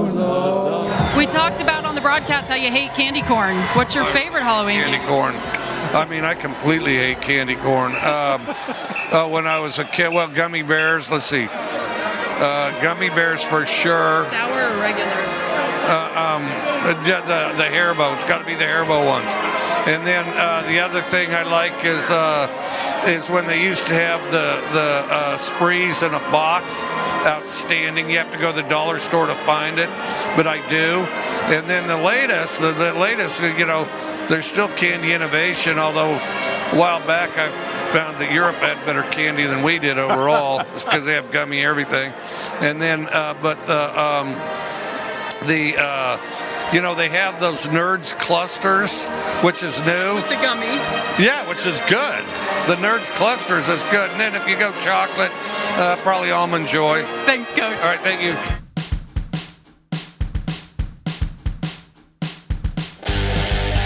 You're listening to The Dumb Zone. Far too soon. It's weird he's not with us. Not like here, but...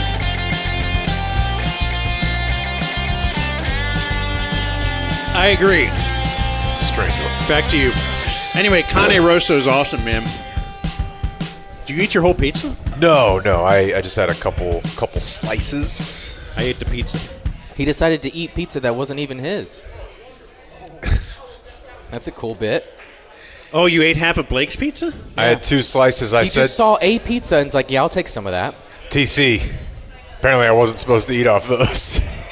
TC was like, it's 2 the same pizzas. What'd you order?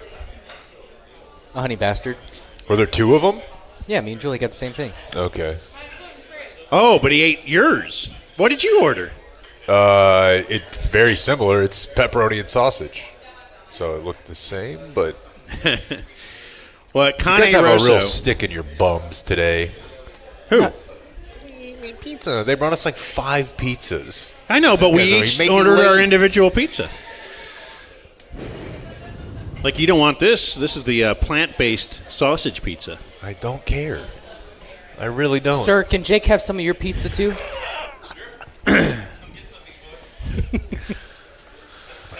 All right, anyway, stop by Cane Rosso. By the way, for our Monday live stream for the Cowboy game, they are cooking these pizzas on site at the Den. They have some kind of a mobile oven. How can they do it?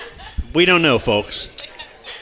If We anyone don't know. can, they can. Cane Rosso is going to bring their wood-burning, because this is not your normal pizza. This is not your Americanized pizza.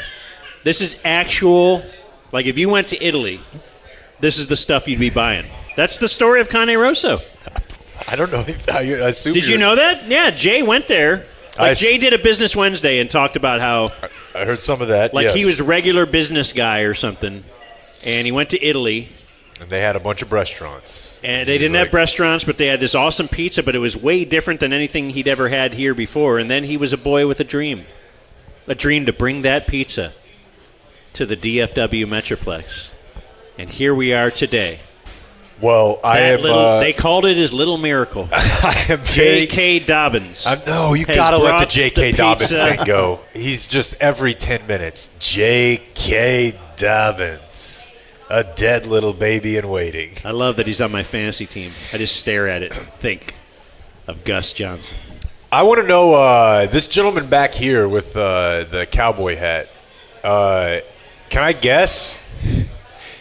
You're not in costume? Oh, okay. Well, because you might just dress like that and be really upset. And I'm like, what's this? Nice costume, dude. I feel like it's Stevie Ray Vaughan. Okay. He gave you pretty much. What is it? He doesn't know. Okay, he just saw some stuff lying around the house. And Yeah, I'll put and this I on. feel like if we're going to Got a judge, crazy shirt. Here's a we have a necklace. lady here who was clearly at the ICP show with me. She's juggaloed. That's a good bit. That is good. Whoop whoop. And Julie got props. I did. My puppies have arrived. Those are your moron dogs? These are my moron dogs. Okay. I also got some yogurt. Oh, Can I have a little yogurt? I Oh, did. look. Oh, yeah, there you go. It exploded. That yogurt exploded right in your face, didn't it, Julie? It actually did, Dan. Yeah. We're going to have to put this episode behind a paywall now. Julie's face covered with yogurt. So she claims it's yogurt. When she texted me last night, like, I happened to be up. She's like, I want to go as Dan. What do I need? And I'm like, man, I don't know. It's pretty late. I don't know that I can help you. But then you nailed I was like, it. but you can throw a bunch of yogurt that your neighbor could confuse as semen on you to. Where'd she get a Dumb Zone 69 jersey? Is that yours? Given to us a few months ago. I brought it out on the show a couple times. And it ends up with Julie. Yeah. Found a hat. Got some khakis. KT, Kevin Turner of the Cowboys One Star podcast and the Ben and Skin Show informed me this morning that in his weekly column, ESPN's Bill Barnwell was floating trade ideas. And he identified the Cowboys' most tradable, valuable asset, our very own Brandon Aubrey. He's like, if you trade this to a playoff team, how much does it change the game for a team like the Bills or whoever that's in that top upper echelon? The same reason the Cowboys paid Brian Anger is that we were told, like, because they think they're a pretty good team. Right. You that would makes sense to have spend that money if you were a lesser team. Yeah. Yeah. And so the margins are very small if you're one of the good teams. The Rams is the one he mentioned. And he mentioned a second-round pick, which you would obviously have to do. You need to shut your mouth. I just think for growth. What if there was a under-the-table deal, kind of like, hey, we're going to trade you, but we're then going to sign you as a free agent? Because he's free. Oh, of course. Yeah, absolutely. Do the Cowboys strike you as someone who would pay the kicker, like the highest-paid kicker in the league? They strike you as a team that values the kicker position? Probably now. Didn't they lock up? They locked up Dan Bailey at the time. I don't know that went well. Well, is that why they won't then? Maybe because something didn't That's go not well. Brandon Aubrey's fault. Because I'm just thinking, if you got Brandon Aubrey for the next 5 years, that's this is lock just that up. a fun to think about type thing. No team is spending a second, are they? Or are they? I mean, some teams have drafted him that high. Now you get one that's already proven. Right. And he's not, again, it could be a situation where you've got to pay him next year, but, he's a pretty valuable piece for a playoff team. But I think if they did something like that, they would be signaling that they are not a playoff team, and I don't think they're about to do that. Right. Which they should, because they play the Eagles, Lions, and Chiefs 3 weeks in a row. That's the part, that's how you know I love his show, because I still listen to it despite that filth, that disgusting negativity that he spews. I love the One Star podcast. However, I am amused by the never-ending. Who is the guest? Matt Damon was always bumped from Kimmel. Yeah. And at the end of every One Star podcast, I'm assured that it'll be video soon, folks. We're doing it soon. Yeah. It's always, but at the beginning of the season, it was like by next week. And now we've just gone into a very vague area of it's the future. Well, as you guys know a lot about world. So we've got some lawyers involved right now. So there's a lot of stuff going on legally with that. Oh, I didn't know that. So cool. But yeah, that is coming soon. Sounds important. I read about another legal story, which was, did you know Michael Jordan is in court with NASCAR right now? What? Michael Jordan owns a team with Denny Hamlin, I want to say, the former champion driver. Yeah. And it's like an antitrust suit. And there was a note in the story that said, through 3 rounds of mediation. Sounds fun. What's that like? Other teams would call for a settlement to clear the air and move the stock car series forward, but the three mediation sessions have apparently gone nowhere. They And need the better hearing laid bare mediators. how far apart they are. That feels to often be the case in mediation. What's the opposite? Demediation, unmediate. Like, we're not getting to the middle. We're getting further apart. Which was our experience. Yeah. So one scene from the courtroom last week was that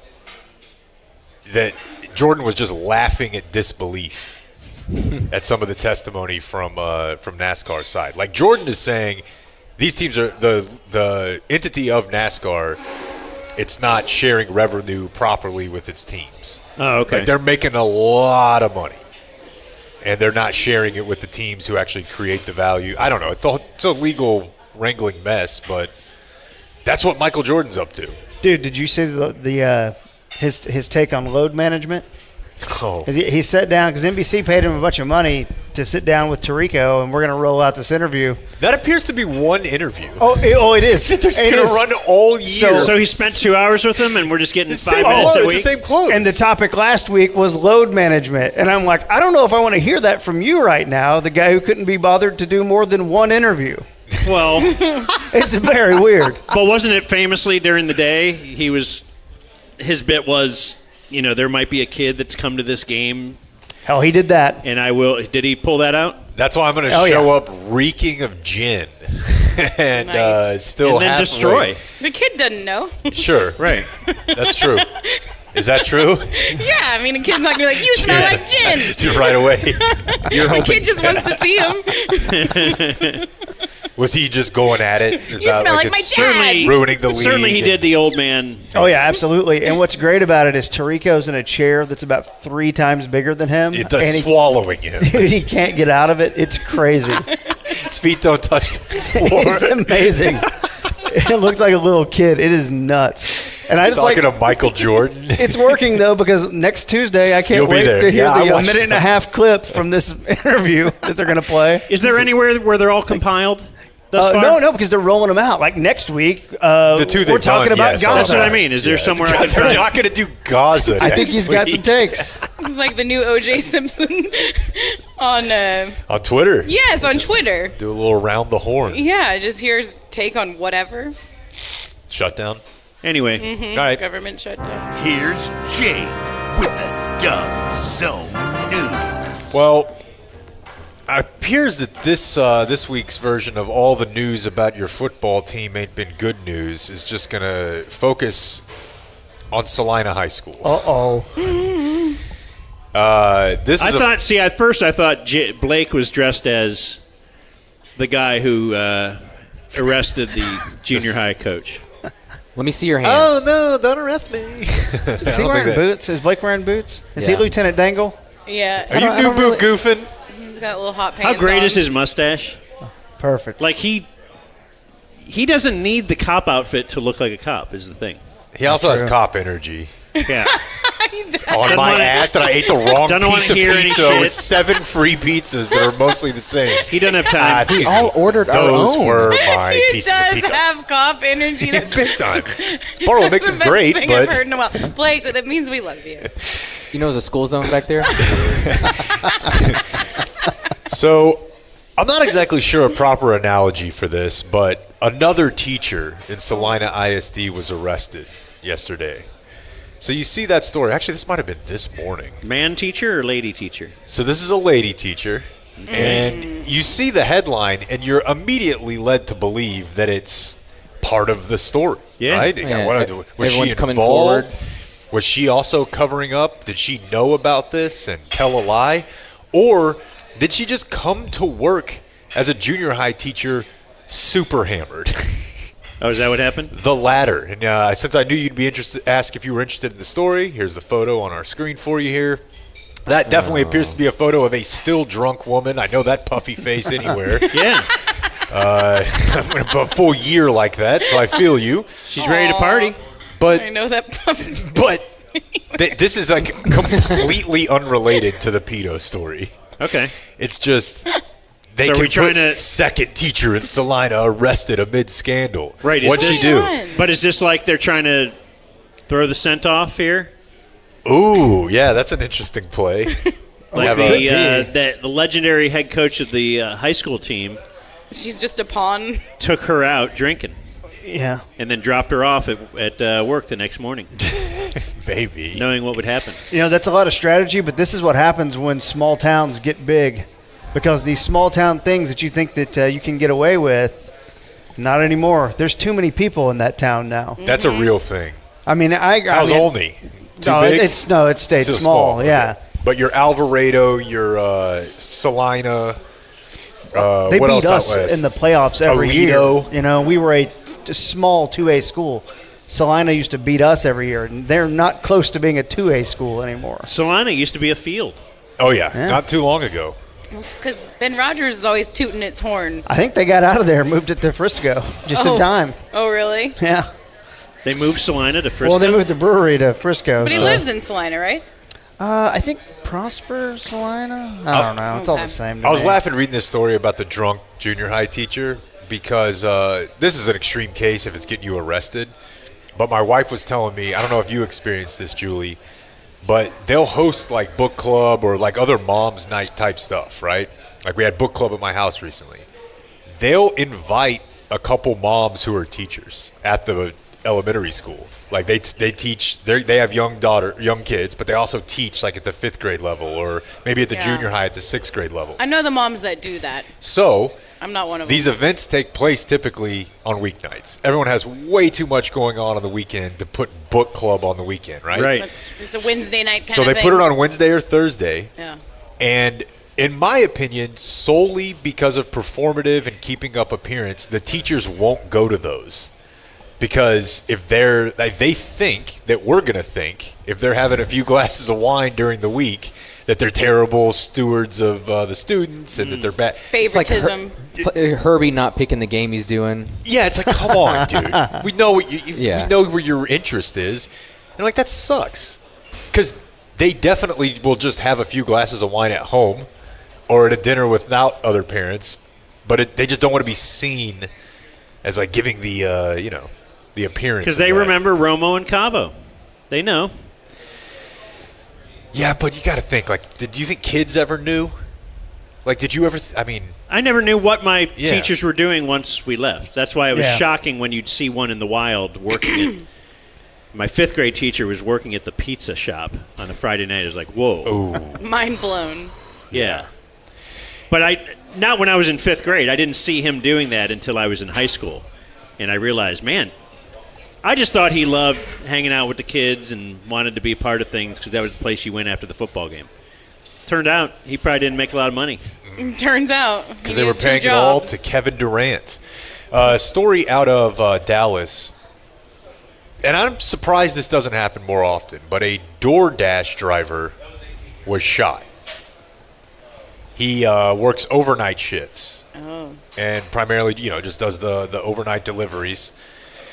So he was shot 5 times. Oh my gosh. He is alive. No arrests have been made. I think this took place about a week ago. And Fox 4 got out there to talk to some locals, some neighbors.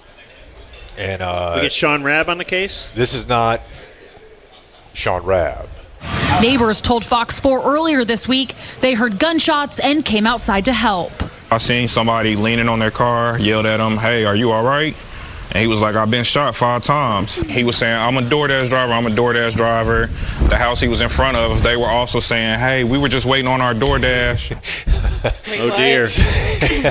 And that's what I mean, is like when you did the Castle Doctrine, just general aggressive property protection laws. Like, this person's not even saying, they're just like, look, here's the thing. I would think if you're ordering DoorDash, you would not be shooting. You would not be shooting somebody who's approaching your car, or excuse me, your front door after you've ordered food. But at the same time, if you're ordering DoorDash at 3 a.m, your faculties there's maybe some stuff going on. Yeah. I'm surprised they deliver at 3 a.m. Like, don't they cut off at some point? Dude, Julie. Yeah. Do you know about the cookie delivery I did in Denver? I don't think I do. I'm sorry. It's just it's a 24-hour cookie delivery service. Yeah? And you just text them, and they'll bring it to you anytime, anywhere. Wow. And they all the names are just sex names. This one is a chip where it's a cookie that says, if a dirty chocolate chip cookie had rough, unprotected sex multiple times with a willing Rice Krispie bar, this bitch emerges. It's every one of the, you can go through it here. Because again, in Denver? The cinnamon oatmeal is called Whore in Church. It's 2:30 in the morning. It's brilliant. You stumbled upon this. Mom, you're wasted. I'm preggers. You're thinking this is MIP. hilarious. You don't care about the crazy price they're about to charge you, right? Right. Honestly, for the size of the cookie, it wasn't that bad. But and Julie, they flirted with Jake whenever he was ordering. Oh yeah. They're like, "Hey, babe, you gonna be there? You still up for delivery?" I was like, "Stop." I'm like, this isn't that kind of call. I actually just want a cookie. Wouldn't you like to know what the people who shot their DoorDash driver were, what they were ordering? Like the contents of the order would really make this story pop, I feel. Asian food? Yeah. Jack in a Box? Yeah. Tom Salt says Lake. yes. I think it's Asian food. Do you guys remember the other day we were talking about the Buc-ee's in, is it Enos, Texas? Ennis. Where a guy shot multiple members of his family and then wrecked his car into a Buc-ee's and I believe shot himself. And we were like, God, what man, a day. I bet they'll have that thing back open by the weekend. Do they? They never closed it. A guy sent me a news story who lives out there last night.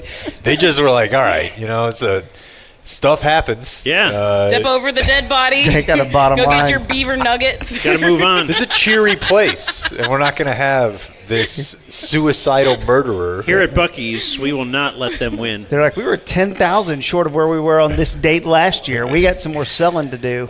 Yeah, that seems like what happened. Buc-ee's Use it as a doesn't little stop. mannequin. But Buc-ee's is nuts. It does not stop ever. And that mascot runs out like Chuck E. Cheese, and people are freaking out. Adults are running towards it. It's I haven't crazy. seen that in person. Dan just went for the first time last week. Really? Yeah. He was like, what is this? Then he got back in the car Because for the Jake was second bagging time. on it. I can't see Dan liking it.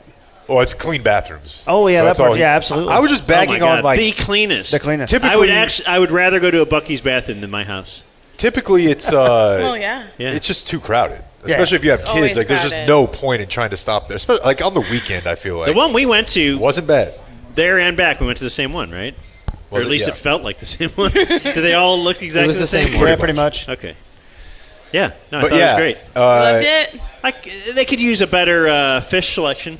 Yeah. He swear to God, he got back They're in not the known- van. And he was like, "No tuna anywhere." How about a Like, tuna what are we sandwich, talking- right? And then he's like, They have tuna sandwich at the airport. he was like, "They have jerky everywhere." Well, And I'm like, "Do you yeah. not?" Okay, Here in but that is Texas, fair bro. on his part. Beef.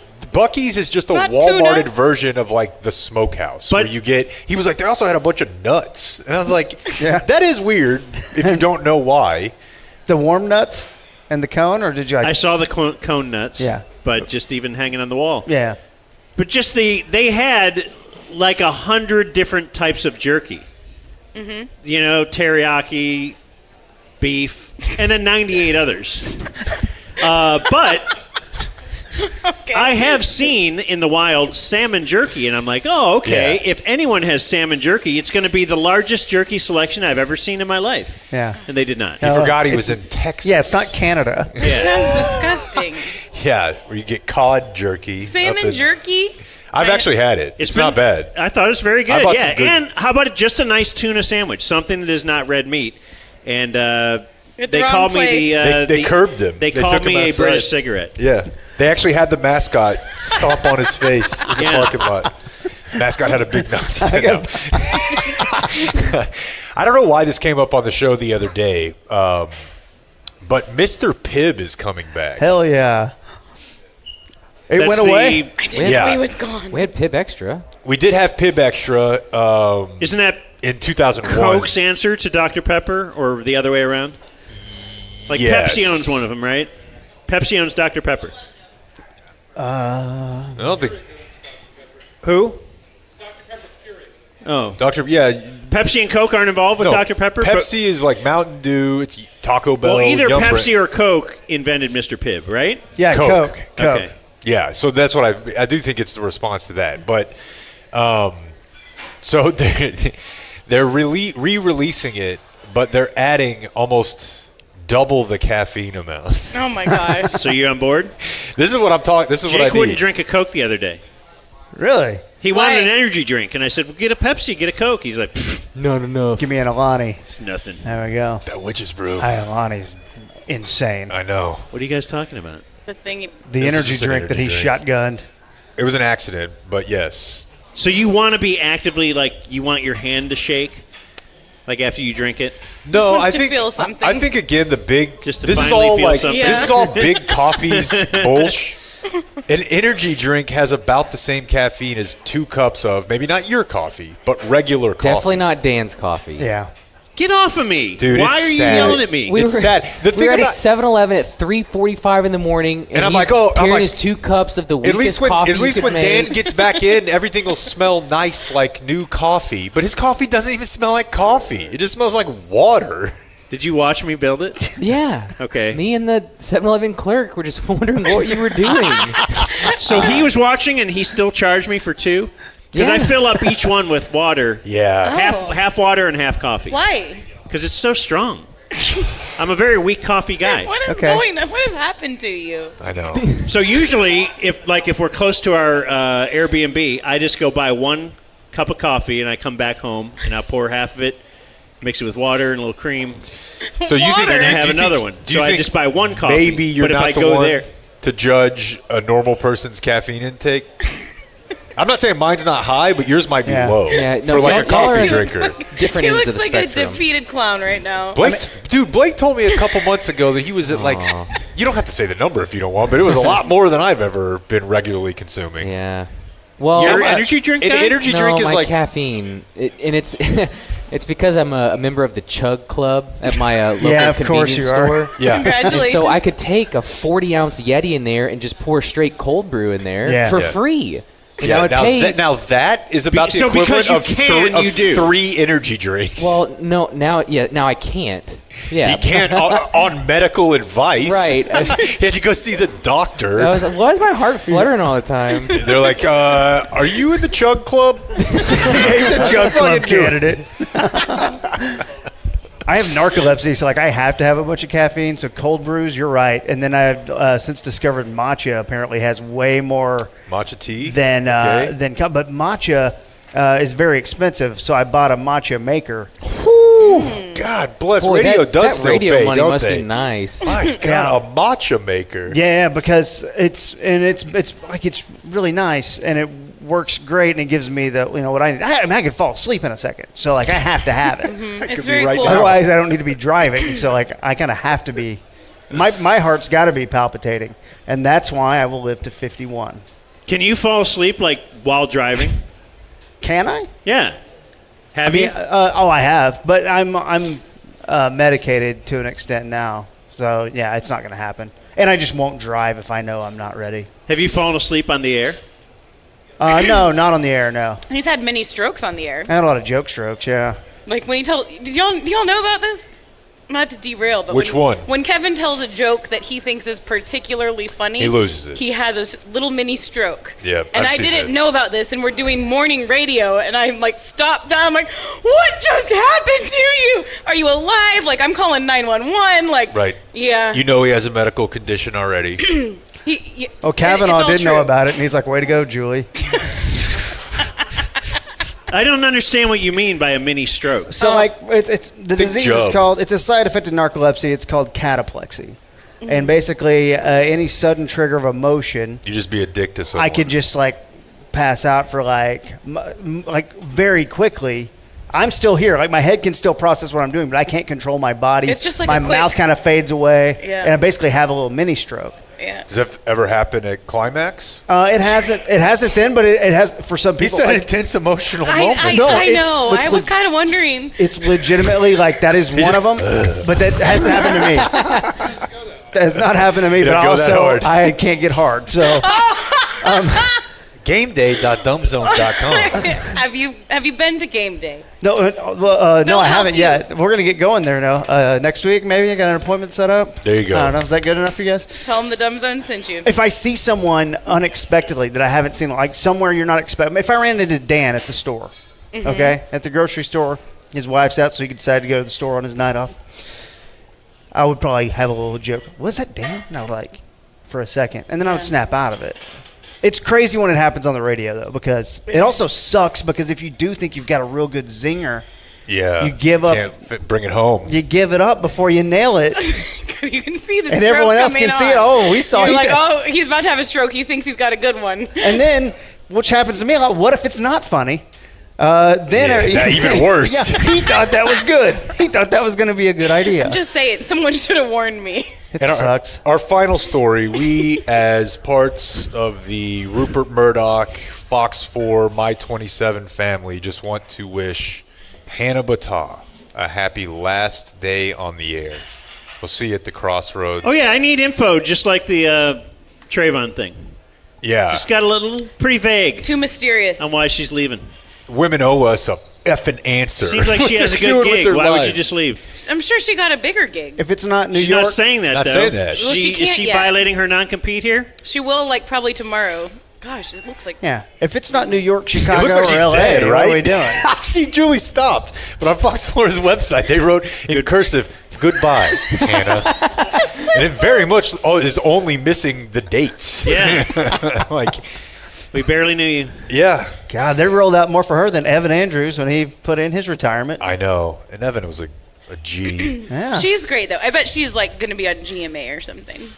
Will you switch your That's my viewing guess. habits at that point, Blake? I think Fox does a great job across the board. Okay, all right. There's your news.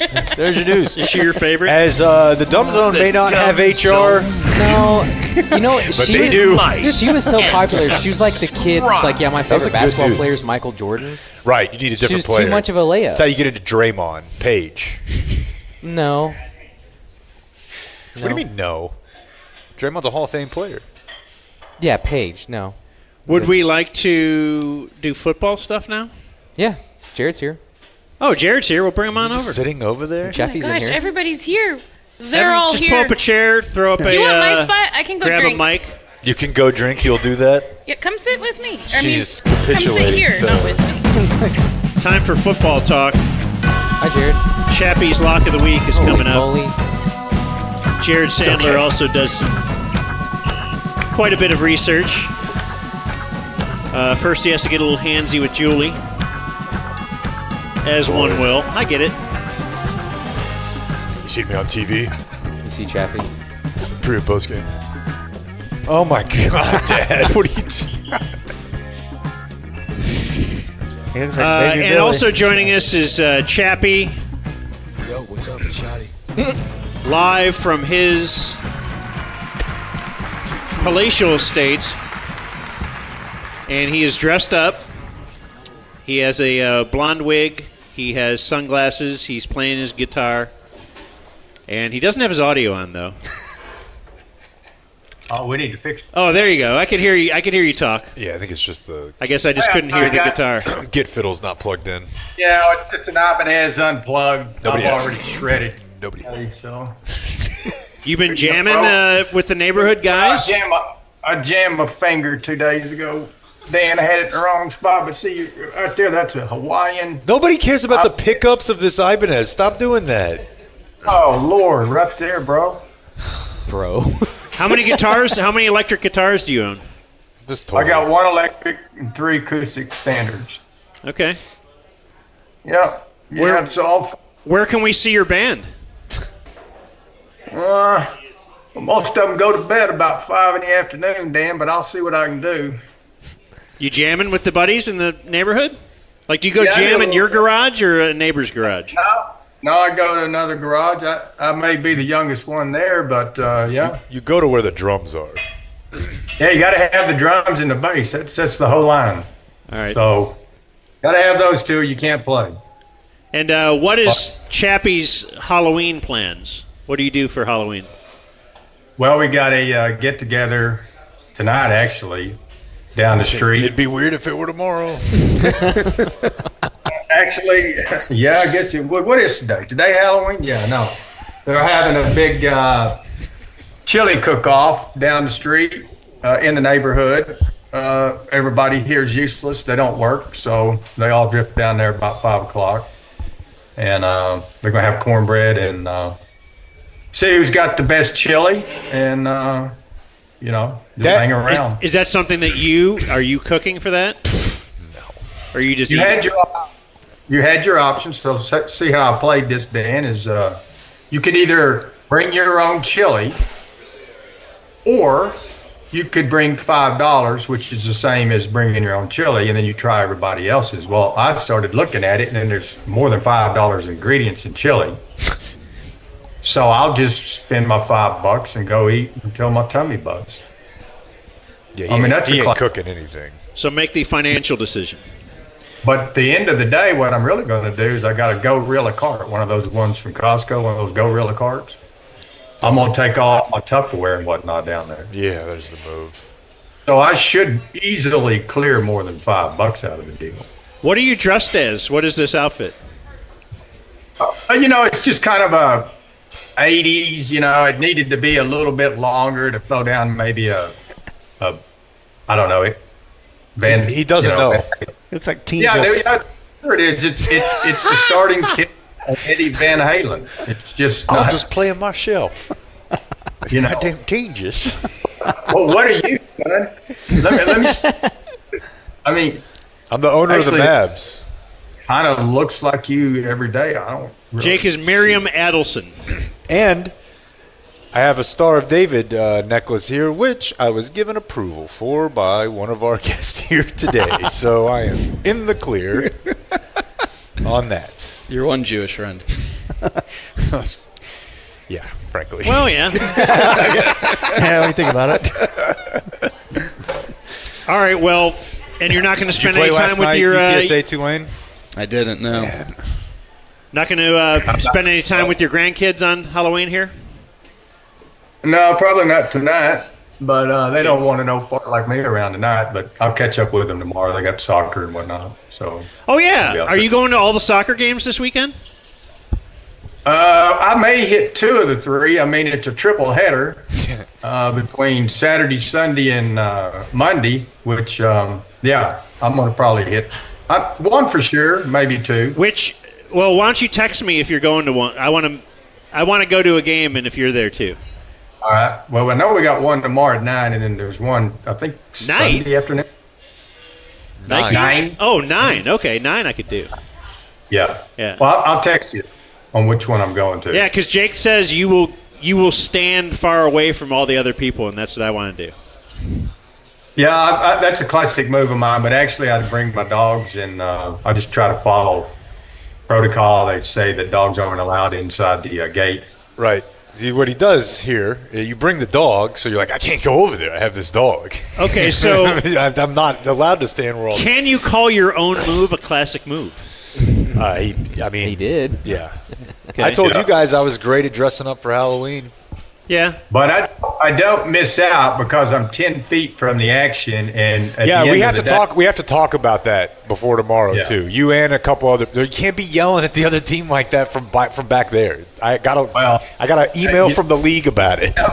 You yelling 5 feet away from them. I mean, like some freaking man. Tell you something. I'm the coach. I'm just teasing. Also, these are 4-year-old girls. Should you be yelling at anyone, Chappy? Well, you should. Well, I can't help it, Dan. I'm sorry. All right. I told him about the time you got kicked out of a game back at RYA for tackling that kid on the sideline.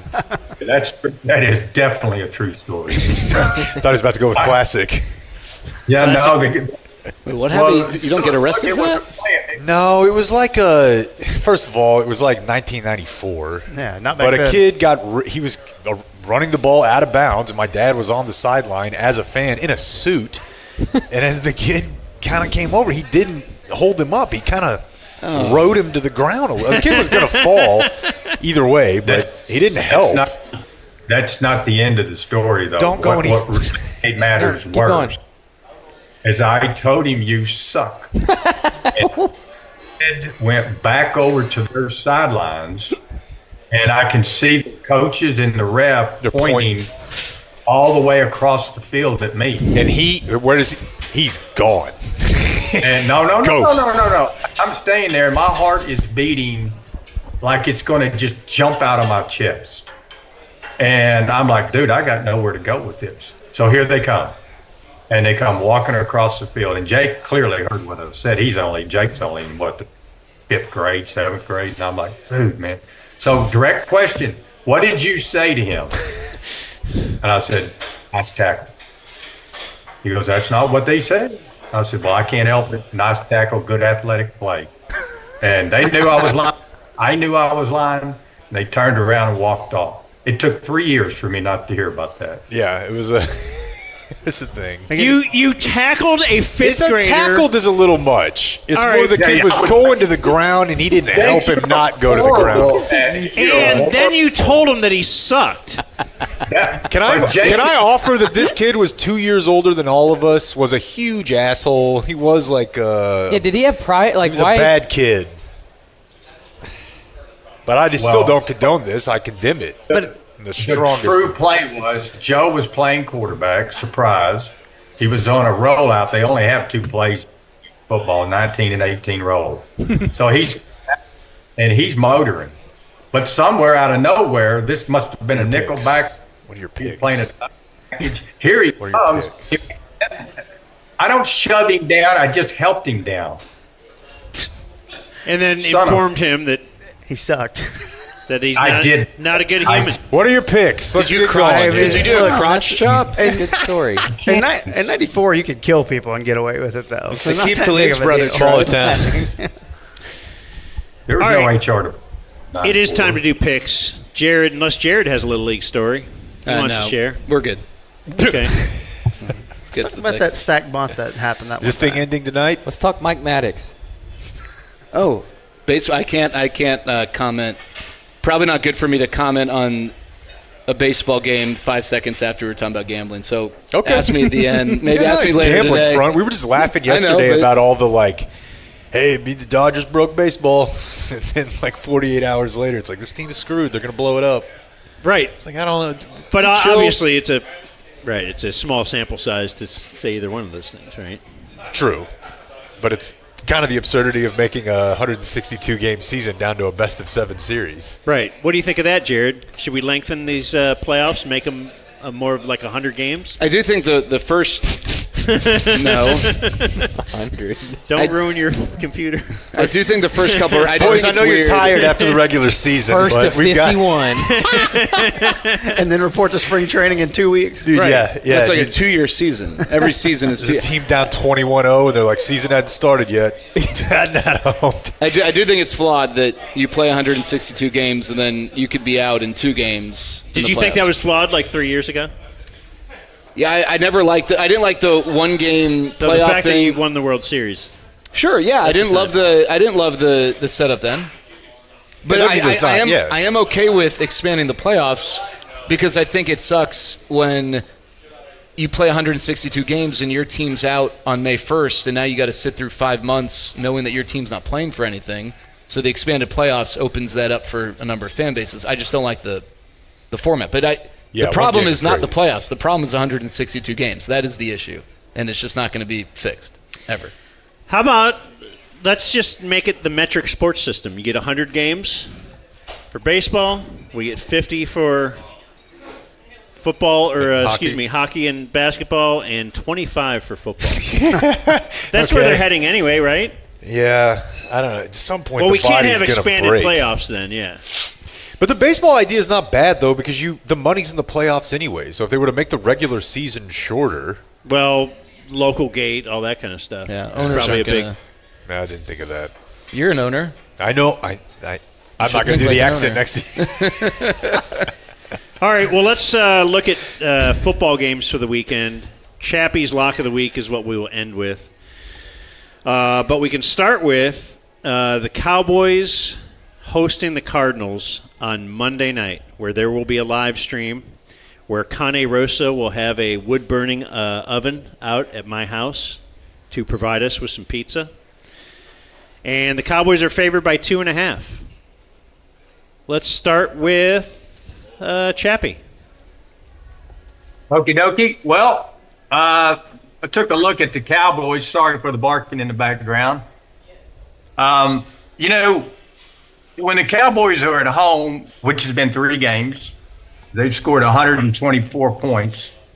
In those 3 games, they've averaged 41.3 a game. That's the AT&T number that they've got. When they hit the road, The what? Go ahead. the AT&T average when they play at home is 41.3. Okay. This year, they play 5 home road games, and they scored 2 less points than they have at home in 3. So they're only averaging points on the road. So then I see Murray is back, but you got to think that you're going to get 40 points out of Dallas. They've demonstrated it the last 3 times they played at home. I don't think the Cardinals are going to score 40 like Green Bay did. I could see Dallas' defense sucks, but I see them getting 40 points. I don't see the Cardinals getting 40. Maybe they get 36 or 35, but I see the Cowboys covering 2.5 at home. Different team. Sandman. What are you guys thinking? Kyler's never lost is it in the state of Texas or in DFW, right? Going back to high school? Certainly at Jerry World. Yeah, but I think did he ever lose in high school? I don't think he did, right? College, though. Yeah, but in DFW, I don't think he ever lost. Not Texas, but I will take this, Norm. So I agree with Chappy. I think the Cowboys are different at home. I don't know that the Cardinals are a ton better with Kyler compared to Jacoby Brissett. But the Cardinals have played some good teams tough. And if for people that aren't maybe playing that line, you can get 3.5 out there. If you can get 3.5, I think you kind of have to take the Cardinals because of how bad the Cowboys' defense is. But I don't know that I'd feel great about that. But if you're going to give me 2.5, the Cowboys have the single best kind of short point spread weapon in Brandon Aubrey. And so I'll take the Cowboys at home laying 2.5. I don't love it, though. It wouldn't be a game that I would normally play. I just think when you've got the worst defense in the NFL, it's just way too unpredictable. But I think because they're at home, I would take the Cowboys if you told me I had to make a play on this game. Shoddy will be in the defensive meetings this week. I heard, yeah. That's right. He should get Zeke. What'd you guys pick on this game? I don't remember what I picked, but I know how I feel now because I think I would pick the Cardinals. Because I think they can keep it close with anybody, as they just did with Green Bay at home and their backup quarterback, Jacoby Brissett, which the Packers lose that game if they don't have Micah Parsons. Definitely. Jared and I watched that game together. We were holding hands as this was going down to the wire, and Micah broke the game. And that's just like, I think the Cardinals can play with anybody. The Cardinals are better than I think their record is for sure. So I would take the points, 100%. Well, I heard somebody giving a report on Micah in Green Bay, just what a joy he is in the locker room, that he's been such a positive influence, that it's just like, it's a weird thing because it isn't the Micah that you had here, though. But that's what the Pittsburgh fans are saying about George Pickens. For sure. They're having the exact same conversation. You can change the scenery. It works for a year.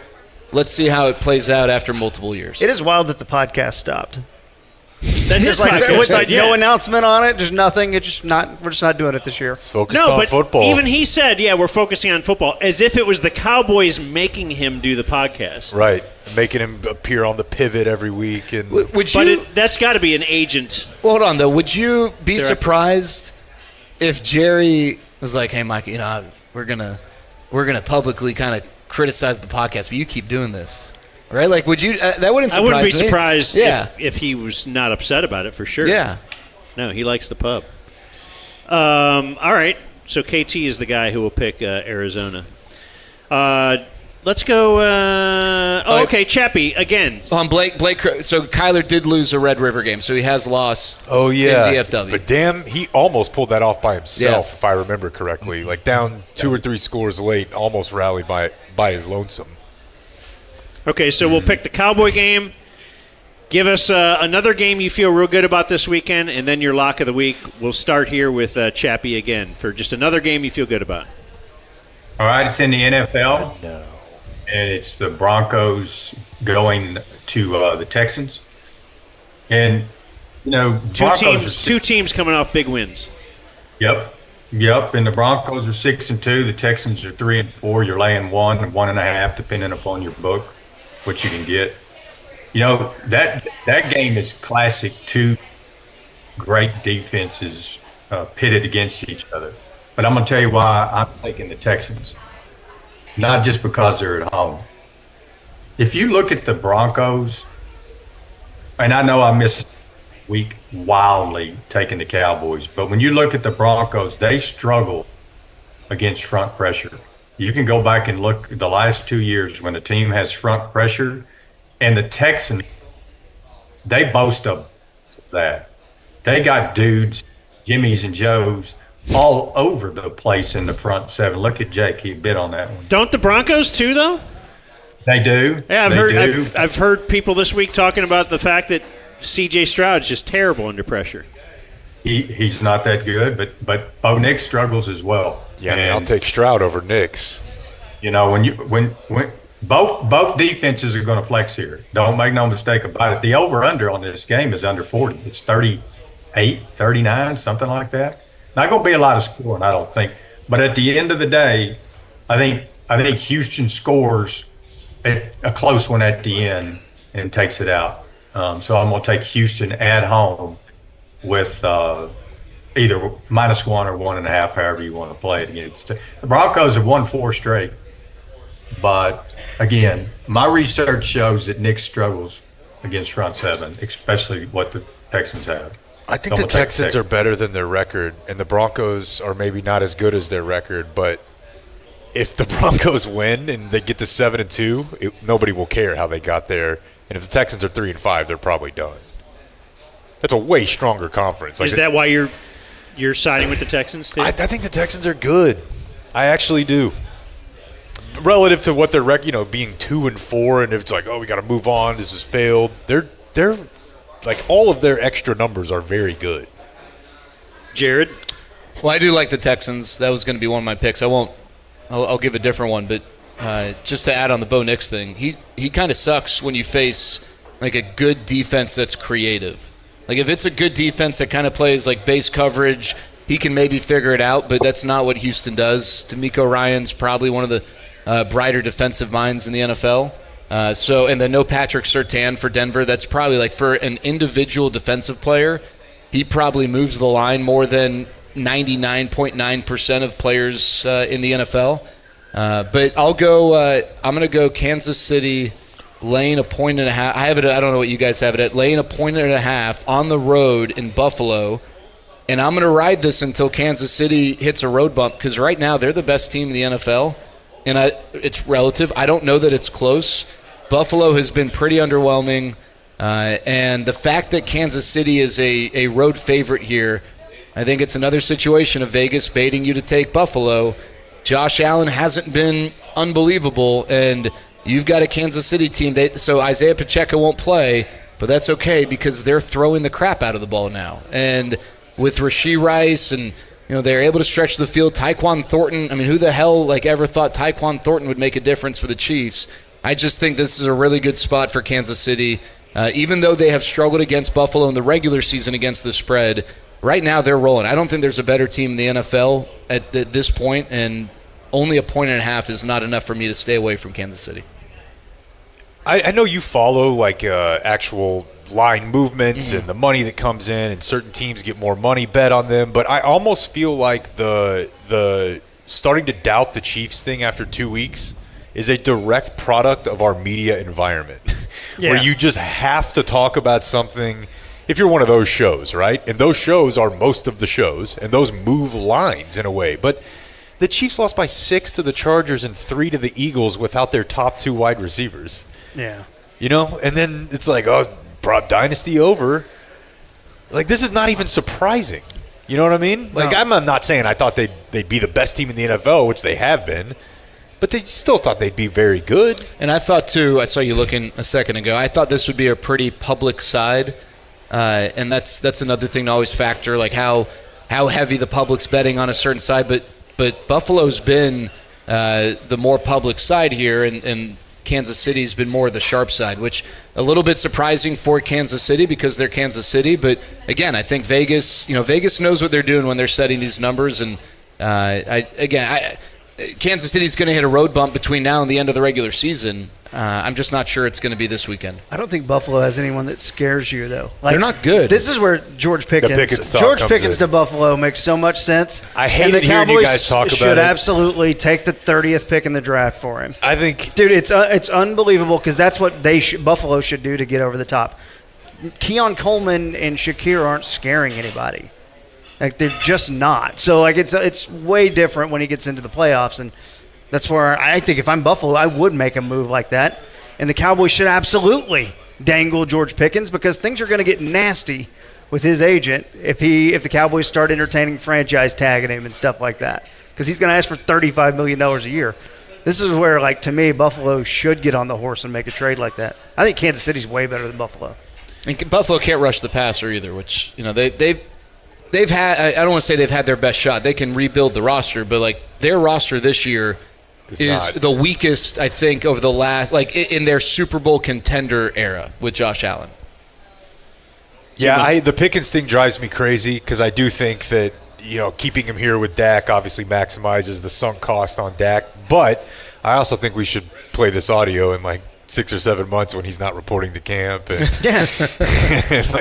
he won't talk franchise. He's doing the exact thing Micah did. He's laying on the training table. Yes, exactly.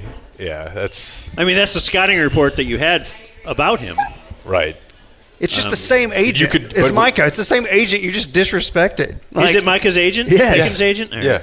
It's the same game. You're about to go play with him. Jerry doesn't know his name, though. And Mahomes is now MVP favorite. Dak is one of the favorites for comeback player of the year. Okay. How do you spell that? Okay. Both yeah, that makes sense. Dak was pretty high in the MVP discussion just a few weeks ago, and that's no longer. He has fallen out of everything. He's way behind Jonathan Taylor. Yeah. Nobody really thinks that's serious, right? Yeah, but I would say, not Maybe to get Chappy. bogged down in this, but all the other players ahead of him, their teams are good. And that's, It's not really, with the quarterback, that's a big part of it, right? I don't think anybody would say, I don't know. What about Drake? I would not Drake say, May jumping to the top of that. Dude, the problem is Drake May is awesome. It's kind of great. You could have had huge odds on him early. Yeah, and I don't know if it's if you would have taken that at the first of the year, because of the Patriots' poor record last year, they had a soft schedule to begin with. And you saw May coming along the last quarter of this year. You just saw it. And with Vrabel there, he started getting a footprint on that defense. And you almost just knew this year was going to be pretty solid. And here they're sitting at 6-2. And they're kind of like the Packers when they went off of, Favre to Rodgers to Love. Now they go out of Brady and they're down 3 or 4 years and boom, all of a sudden, here you got Drake May in here. I loved him at North Carolina. All right, well, let's go locks. There goes Kevin KT Turner. He's bailing on us here. I feel like we should acknowledge his departure. Kevin Turner, everyone. Thank you for coming by. Kevin Tune into the Eagles, 97.1. Hey, bud. That's right. No, thanks. No, stop. Easy. We're just trying to keep you awake, bro. Sorry. I just wanted to see you stroke out. You didn't do it. If he had to leave, wouldn't he why'd he stay to get the ovation? Give everybody, anyone else want to clap for me? All right, Jared, give us your lock of the week. I'll go Detroit lane 8.5. I think Minnesota's got a little bit of a quarterback deal.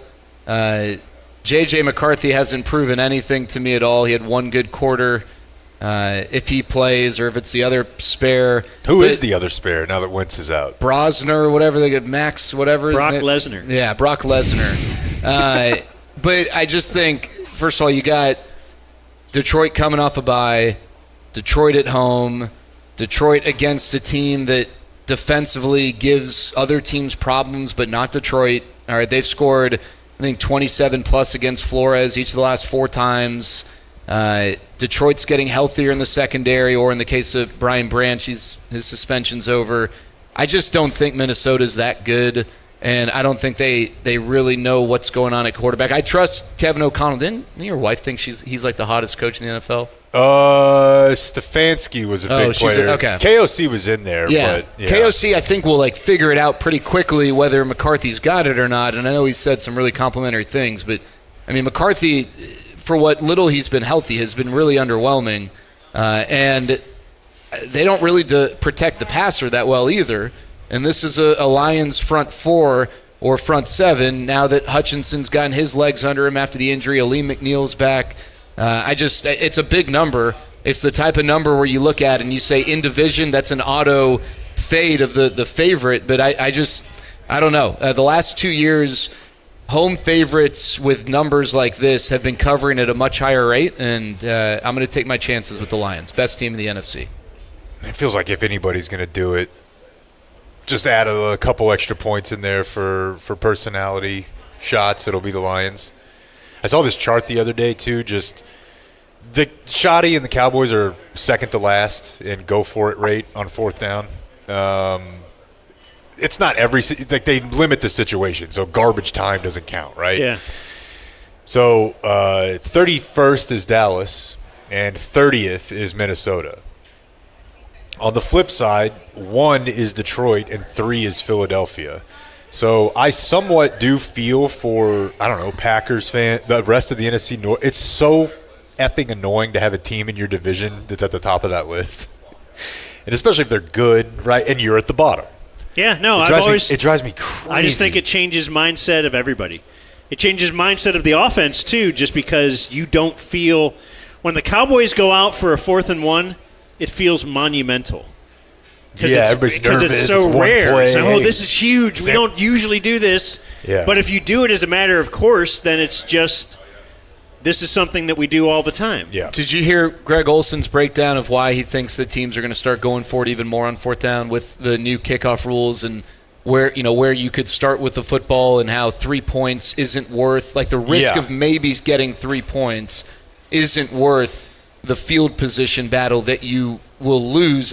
You start at the 35, you're 2 first downs away from being in field goal range. So the new rules plus the kicker length, and I read that article the day before I watched the Cowboys kick a field goal from the 5-yard line on their opening possession the other day, and it was all that was in my head is like, this 3 points is not worth putting them. You could put them at the 5-yard line right now and just see what happens. But yeah, I think Greg Olson is great. And maybe it's different for the Cowboys. I mean, because they can't stop anyone. But if you've got an average defense, I'd rather go for it on 4th and goal from the 8, which is not a conventional play. Have them have to go 92 yards to score. Versus, all right, I'll take the 3, but now they're 2 first downs away from wiping that 3 off the board. So, they can just call it. Yeah, that's if you have an average defense. What if you have a bad defense? That's what I'm saying. It might be different for a team like the Cowboys. Even worse. Yeah. So, Chap, your lock is Detroit. Chappy, what's yours? Well, let me just say October was horrible. So if you faded me, you got a lot of pocket cash running around. So we're going to turn that around in November. The season's half over. I'll tell you what. There's a game out there in Tennessee, and it's the Chargers against the Titans. And the Chargers are laying 8.5. It could be 9, depending on where you're at, but let's say 8.5. The Titans have lost 5 out of 8 games by double digits. So to me, that's the first thing I look at. They've lost 5 out of 8 games by double digits. 62% of their games played, they've lost by double digits. You look at Cam Ward, you look at the rookie coach, Callahan, it's just no bueno, right? He got fired. Yeah, he's not there anymore. They fired him last week, Yeah, fired him last week. But I guess my larger point is, and I'll wrap this up, he's a number 1 draft pick for what reason? Because he goes to a crappy team. And then you had poor coaching, no bueno. Let me finish with this, Dan. The Titans give up 7.3 yards every time they offensive pass is thrown against them. 7.3 yards. That's what they're giving up on offensive passes toward them. I think Justin Herbert eats them alive, and unless that's what I'm thinking. I think they'll. I could see somewhere around 31-13, somewhere like that. But I'd be surprised if the Chargers couldn't cover a double digit like 5 other teams have done. So they've been outscored 100 points this year. So I'm gonna take the Chargers on the road, minus 8.5, going into the Titans. There it is, Chappy's Lock of the Week. Why? We must ask. I don't know. Just found don't apologize, though. We found it in Denver. They had one at the game, and now ever since then, I've been thinking, and even when you were doing your Denver pick, all I could think of, you actually picked Houston, right? Yeah, Houston. Right, but I think you were discounting the adversity that one J.K. Dobbins has been through in his life. Man, that's right. J.K. Dobbins. Really got to move on from as the a aborted baby. running back. All right, well, thank you, Chappy. Well, thank you. Have a good weekend. I'm really itching. Yeah, I'll let you know which one I go to. Maybe you come on out and see me violate all the laws there. Well, text me. Okay, will do. Love you. See you, Pops. Love you. There goes Chappy. Hey, Julie, why don't you come on back over here? Julie's wasted. Oh, my God. All right, so how many participants? Because we have to end the show, and we have to headset. give away a $100. We have another headset. We're good. No, you're staying. $100 gift card. We have Nice Tara. We have Taryn. The Macho Man Randy Savage, R.I.P. Rest in Power. ICP. There's a Bluey. Oh, hey, Bluey. There's a Bluey? Okay. Yeah. Our man. I thought Julie was talking about. Can you turn on Julie? Yeah, she's just. Yeah, try. Play with your nipples. What you got? Sorry. She is wasted. Stevie Ray Vaughan, Batman. So you brought your husband for a driver. That's what I'm. Well, Listen, I don't there's know. a lot of husbands everywhere who owe wives a lot of rides from baby time. We just had the moment where we looked at each other and we're like, someone's going to pick up the kids. So he's about to head out. God, this is so Then the party starts. That's right. Because Julie doesn't usually bring sand to the beach. All right, so do you award the winner now, or is it right after this? We'll do it for final closing remarks. Okay, I can do it whenever. Oh. Community Mechanical presents On This Day in History. Oh, Community, you know how they worm themselves into everything? In a good way. Not a lot of They're programs that could just take their top advertisers and be like, look at these assholes. No, I'm not saying he's asshole, but it's like Qualis. They figured out a genius way to advertise. They'll they'll pay for sit-ins for people to sit in, and then they talk about how great Qualis was that they let me be Our here. advertisers are savvy. So Travis tells me, with you guys at Cane Rosso today, I thought I should mention we fixed up Jay Jerrier's personal house last week, and we're taking over maintenance for all the restaurant chain and changing out some units for him. Wow. So Community does feel Mechanical, pretty the nice in HVAC here. company of Look at that. Of Cane Rosso as well. We built a little economy. I love how everybody's besties around here. We should arm ourselves. All y'all's advertisers are all besties. Thank you, Clayton. Let's see here. Let's do some viewer mail birthdays. I have a couple. And then we'll do some today in history. Just wanted to know what the guy thought about the World Series game. I didn't think I was... Can't do it. It's tough. It's a tough tightrope we're all walking here. I don't feel like you and I are really... Do you want to award who do you have as the winner of the costume contest? Do we all agree? Well, we haven't. I know, but you can read my mind, right? Kind of. Yeah, we all agree. I think it's him. Yeah. It's definitely him. This guy! The Macho Man Randy Savage. I mean, come on! He's got to be the winner! And he's been here since 11:30 a.m. Because he knew it. He knew he had it in the bag, and he's waiting it out. That's fantastic. He looks ripped, too. He's got the tape on the fingers, the wrestling tape. It's amazing. What's your he name? went all in about. Here, bring him up here. Yeah, come on up. Up him up here. Interview him, Julie. So we'll have a $100 gift card. Cane Rosso, Cane Rosso. Zoli's, Thunderbird, anywhere in the PILF Pizza Group, I believe. Mm-hmm. That's right. Restaurant. Okay, so what's your real name, first of all? Deuce. That's your real name? Real name. Okay, and tell us about your costume. Who are you? Julie, you're wearing a headset. You could just hand him the mic. I'm so used to doing it this way, though. Okay, do whatever you want. This is how I've always done it. I am a sideline reporter. That is the ultimate, like my mom being like, "Where's my purse?" And it's just on her shoulder. I'm a sideline reporter here. Okay, fine. Yeah, I was waiting It's for you always to hand the it to cop, me. man. It's always the cop. Oh yeah, you get the cop. Just over being there. mean. Okay, tell us about your costume. Who you are and the costume. So I'm the Macho Man Randy Savage. For those of you that don't know, the Macho Man is the greatest WWE superstar of all time. I would agree. We didn't have time What do to you pick say up about Slim that? Jims. The wife was running a little late. The Macho Juggalette. Man, yeah. Boy, unnecessary Top three. jab about the wife Top being three. late. Yeah, leave her out of this. She looks amazing. So who's the three? This is your Juggalo wife? That's my Juggalette. Okay. Juggalette. Are you guys into that? I am now. Oh, okay. All right. Well, no, I know Jake went to it and loved it. Now that he I has can't a wait to be $100 sprayed gift with card in Fago his here in a little pocket. bit. Let's go. Let's go to ICP next time they're here. Julie can spray you with yogurt. Yeah, so tell us about all of the crazy things. After her husband goes to pick up Julie, the I kids. feel like it's probably done here. You don't No, need I was to- going to ask him all the crazy things he plans to do with his $100 gift card to the PILF group. Try and pay for my tab here in a little bit. Yeah, there you go. There you go. Congratulations. Well, Thank you for dressing congratulations, up and coming. Deuce. That's awesome. You look great. He really does. Viewer mail birthdays. Hello to the Pink Pony Rub. Okay, yeah. That's good. A little topical. Oh, here's your gift card.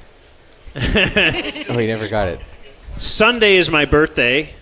Nothing cool is associated with 38. Hey, wait till the 15th to try to use that. We got to load it. We're behind. My leaders are Jake's wife, who constantly has to find her husband's wallet, and Dan's wife, who attends book club, but no one ever sees her reading a book. For my birthday, I'd like Jake to stop ruining my life by saying Texas State is a party school. Have I said that a bunch? Just because he's a quitter, don't ruin it for the rest of us Bobcats. Ooh. How does that make sense? And if you'd like to, please shout out my food blog, Dallas Food Nerd. Love you guys. I listen to you while I'm running. I'm not as fit as sober Jake, but you make me laugh. Now it's kind of all coming out, isn't it? All right. That was kind of the See genesis. you Friday at Cane Rosso. Show yourself. Who are you? All right, let's bring her over here for a second. Talk to us for a second. Because Jake was ready to rip you. No, I just, what has been And this is from... Okay, this is going to be good.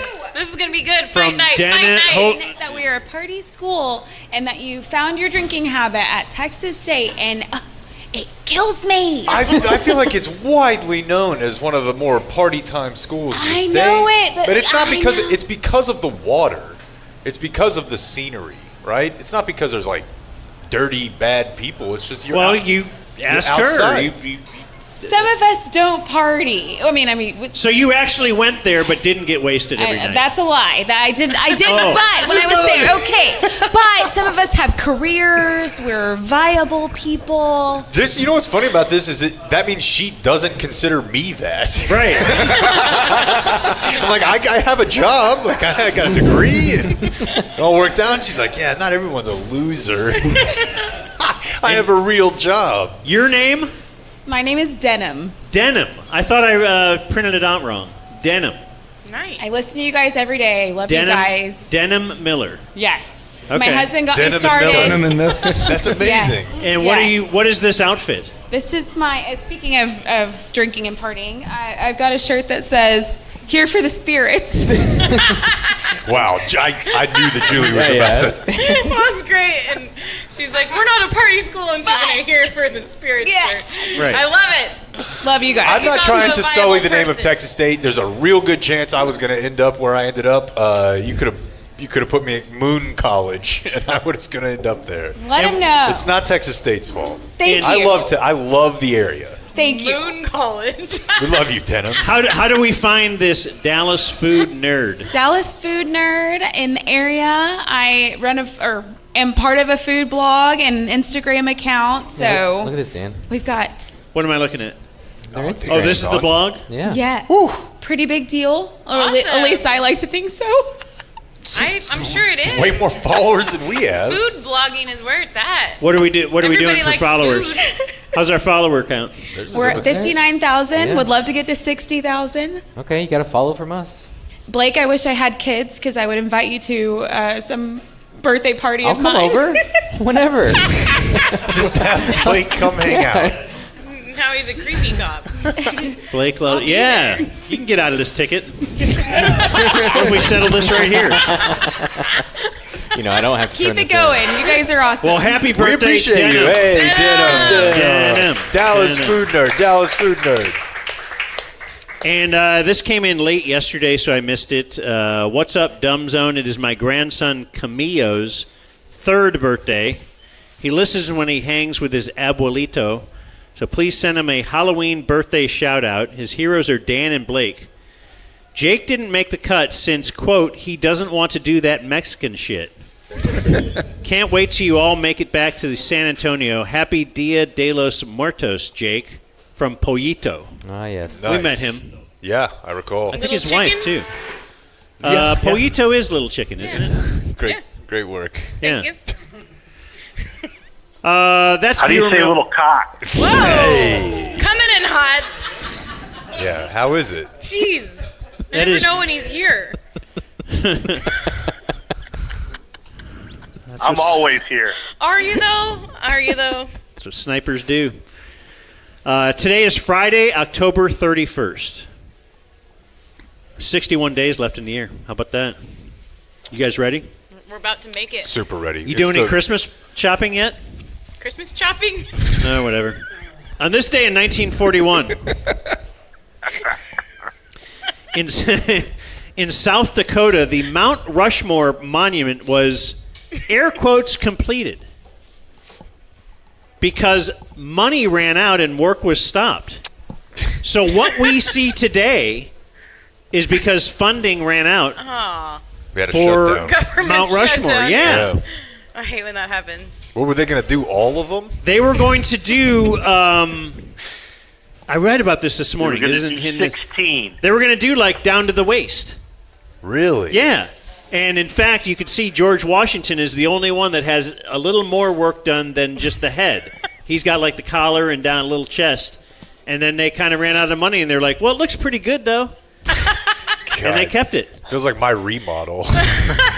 We're like, that's probably gonna have to cut it. Tapped out. Hang a curtain over that. Yep. Yeah. Yep. Do the rest of them half. Still a dream of mine to go. Anybody been? Oh, it's one of the weirdest dreams you've ever. I want to go. Why doesn't anybody want to go see You're Mount a grown Rushmore? man with some I cash. mean, I'm not like against You it, can but you do treat that. it. You talk about it like it's like Vegas or something. Like, man, just do it. I think it's going to be really cool when I go. I think what they do have though is like, if you're okay with, I think a Confederate angle to it. They have like a crazy like laser show, don't they, TC?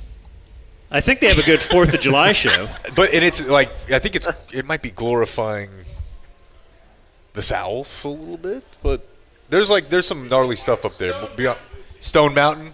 Dan, Okay, hold that's what I'm on. thinking. No, Dan, wait. you should hold off until they put Trump up there.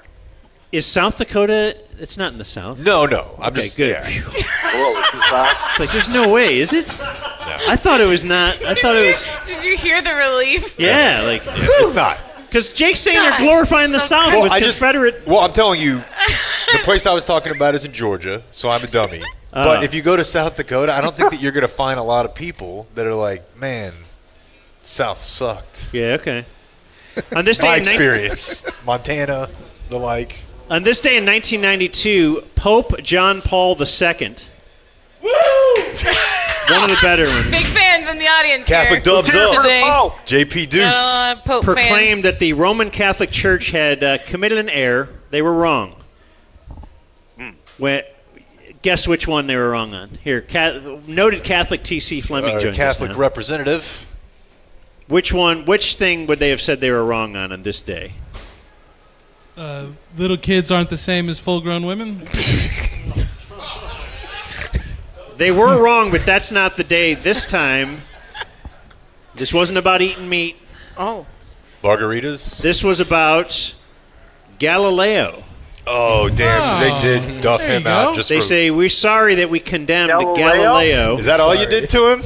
For holding the Earth. He said the Earth was not the center of the universe, and the Catholic Church was like, our research shows that it is. Right, you're It's condemned. the way he said it. He was being He a was bit a lippy. little tood. He had a bad attitude, and that's on him.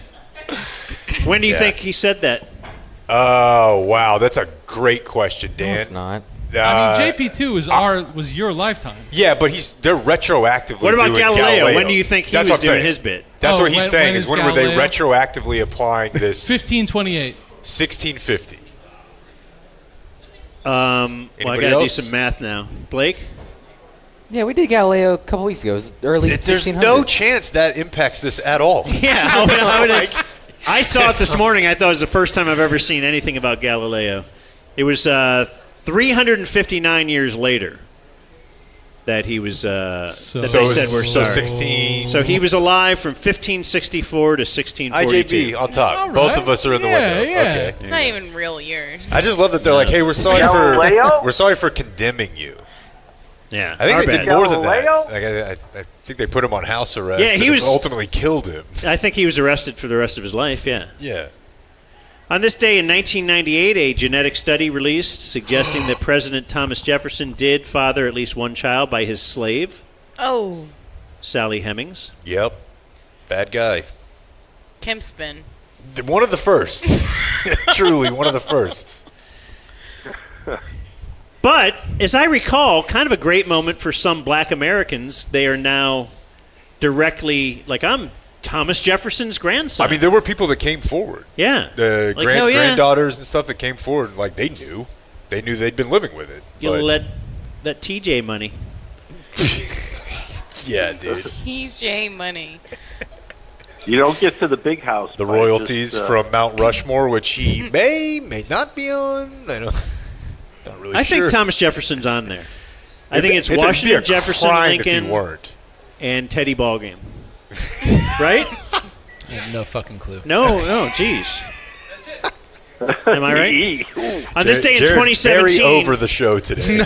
I don't know anything about Mount Rushmore. a judge in Hawaii orders a man to write 144 compliments to his ex-girlfriend because he violated a protection order, sending her 144 malicious text messages and calls in 3 hours. Damn, you know how like That is so aggressive. You know how like when you give your 3 mom hours? you give your mom a card, even though it's been a whole year, you're like, What I about feel like 3 I'm hours? writing the same thing. What if you had to write 144 compliments to the same person? I don't think I know 144 good things. No. Like in the whole world? Or? Yeah. Okay. Your boobs are really big. Can I read compliments? Those are giant. That is not a compliment anyway. Those are gargantuan. It's not a compliment. Those No. are great. They're, What do you mean it's not a Wait, compliment? how's that not a compliment? Just talking about perfectly her, mushy. Her physical boob I like size. the left one. Right. Yep. I like like the right one. Right. Love when they shove them together. You and can't come up with 144 Dude, that's like 7. compliments Love when about you do 2 jumping boobs. jacks with You them. guys are That's already at 8. like 10. Yeah. They're all boobs though, Yeah, that's good though, because if they can get to this without even having to move elsewhere, right? there's a lot of ground You get left. like 100 in on the boobs and then I like them when the light's off. I like them when the light's on. This day is December 31st. it's such a creepy clown. October. Still, yeah. This day in Dumb Zone history, Blake. We don't have a lot from this day, but this is not our first time here at this Cane Rosso in Carrollton. True. And the last time we were here, Dan, you were fresh back from your trip to Clemson. And one of my favorite notes about your wife is from this show. And it is when you guys were at the grocery store and your wife baby talked the employee at the grocery store who had Down syndrome. Oh, dude, that is an all-timer, buddy. And it's an entirely defensible move. Yes. Thank you. You did so good. Yeah, like he's bagging, you know. Right. Look at you. It's well-intentioned. It's probably not all that well thought out, Right. but yeah, I mean it's No, and am I the jerk? Because I'm like, thanks. Like just to a human. Sandlot Children's Charity endorses. Yeah, that's kind of the normal. Yeah. Just treat him like you would treat anyone. Yeah. Yeah. Unless it's so Blake won't hold the door open for him. No, I do hold the door open for him. Because But it's if just they- like everyone else. If they don't say thank you. Yeah. Right. Yeah, you're right. Look me in the eye and appreciate it. Yeah, that was a tough day. It's like my dad just speaking Spanish louder. Hola. Yeah. Other birthdays today. Mike Napoli, 44. He's got compliments about boobs. I would bet he Oh, does. yeah? I would retire his jersey. Why? From a figurehead standpoint. Uh-huh. Like, I'm not sure that there's 10 Rangers ever that meant more to the city in their prime. I think did they retire the red, white, and blue? Like remember Speedo? the pants or whatever I bought some shorts, some Napoli shorts. That's you remember right. it? They're like a bathing suit type short, yeah. Dude, I bought those. I bought the fighting necklace that Derek Holland would wear. I did all I had. I could do. What did you do? What did you do to help smoking them? crack, just Yeah. whatever Josh was into at the time. Did a little cocaine when I had anxiety. Yeah. In honor of the NBA All-Star. Ron Washington. Nick Saban, 74. Kind of slow. Feels like getting out of coaching has given him life again. Future God, LSU he's gonna go back coach. to LSU. No way. 15 mil a year. Look it up. I bet he could fix this defense. Dude, you know one of the worst bits? Do you guys know that they put Miss Terry on game day now? Like, they'll throw it over to her and she's got a headset on. Like, because I think it was when James Franklin got fired. You know, they're like, hey, rumors like, Miss Terry, what would you think about Nick going back? And she's like, if the bag's right, we'll be there. I'm like, holy, what I did happened? not know that. Yeah, that's a lot, dude. They have the Herb Street's dog on there, too? Last week he had 3 dogs out there. Is she sponsored by Little Debbie? Oatmeal cream pie? Okay. Yeah, the dogs are there. Sir Parker, 48. Those are the best. Texas A&M? Yep. War Games winner today, Fred McGriff, is 62. Crime dog. Tom Amansky.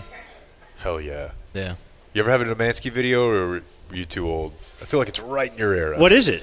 The Tom Amansky fielding video that Fred McGriff advertised that you would see. Like a VCR? VHS tape? It was late at night, like 1994 or 5. I had one. They were back-to-back-to-back Man, they AAU taught you how national to champions. hit the cutoff, Dude, man. I can see the images in my head now of them like preparing to throw. Throwing the ball in the bucket from the outfield. Call this number. Yes, I'm like, yes. Are you kidding me? Just 2 payments of $19.99? Dan Rather is 94.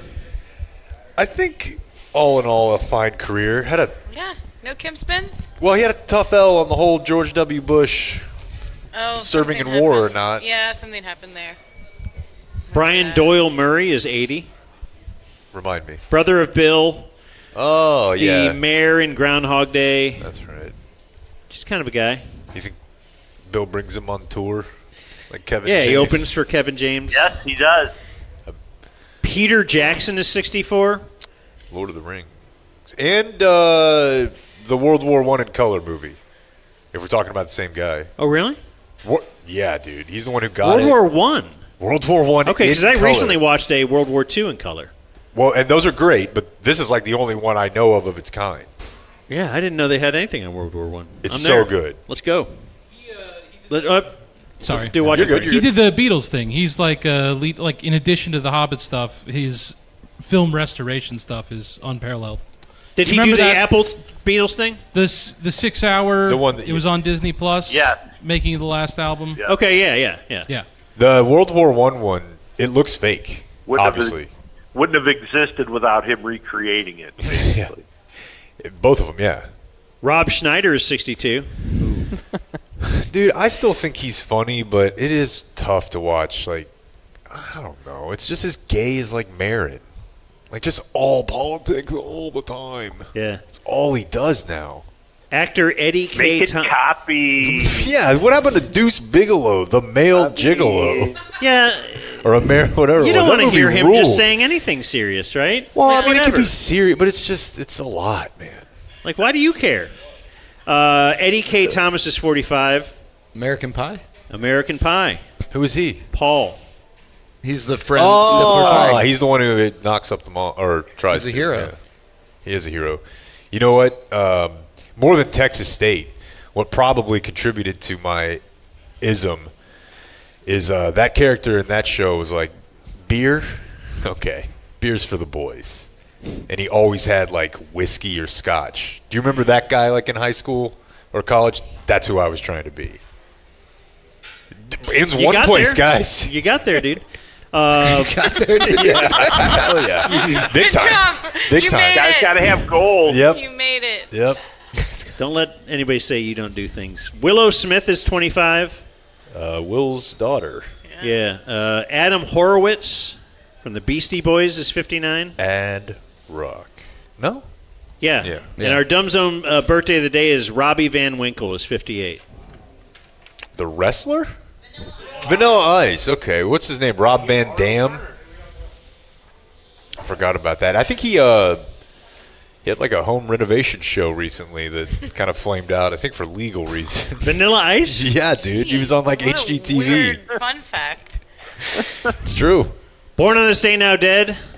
John Candy. Renovations with Vanilla Ice. I'm telling you. I'll look at the name. Who was it? John Candy? These renovations aren't vanilla. John Candy. There's like a documentary on him. It looks which great. I don't know where it is. Apple. Which thing is it on? Apple. Is it Apple? Mm-hmm. Okay. Well, that'll work out perfect because this weekend I was thinking of jumping into the new season of the morning show. Blake, there's a new season out. Did you know that? No, I didn't. And they're slow dripping it each week, so I've been letting a few of them pile up. Oh, John Hamm kind of ruined it for me. He's gone. He died? What? Yeah. He just did a 1-year thing. Spoiler! I know. Yeah, my wife's really into it still. Good. Well, she did spoil season know. 1 for me. I remember that. Okay, John Candy. Why did I mention him? I don't know. And he's dead. And Michael Collins. Michael Collins. Is this the lemon peel or no? Lemon wedge? You're thinking of Michael Hutchins. There you go. Okay. Michael Collins is the astronaut who flew the rocket and stayed in the vehicle while Buzz Aldrin and Neil Armstrong walked on the moon. That is one of the keep it worst running. Isn't that how you know the hazing moon bits. landing is real?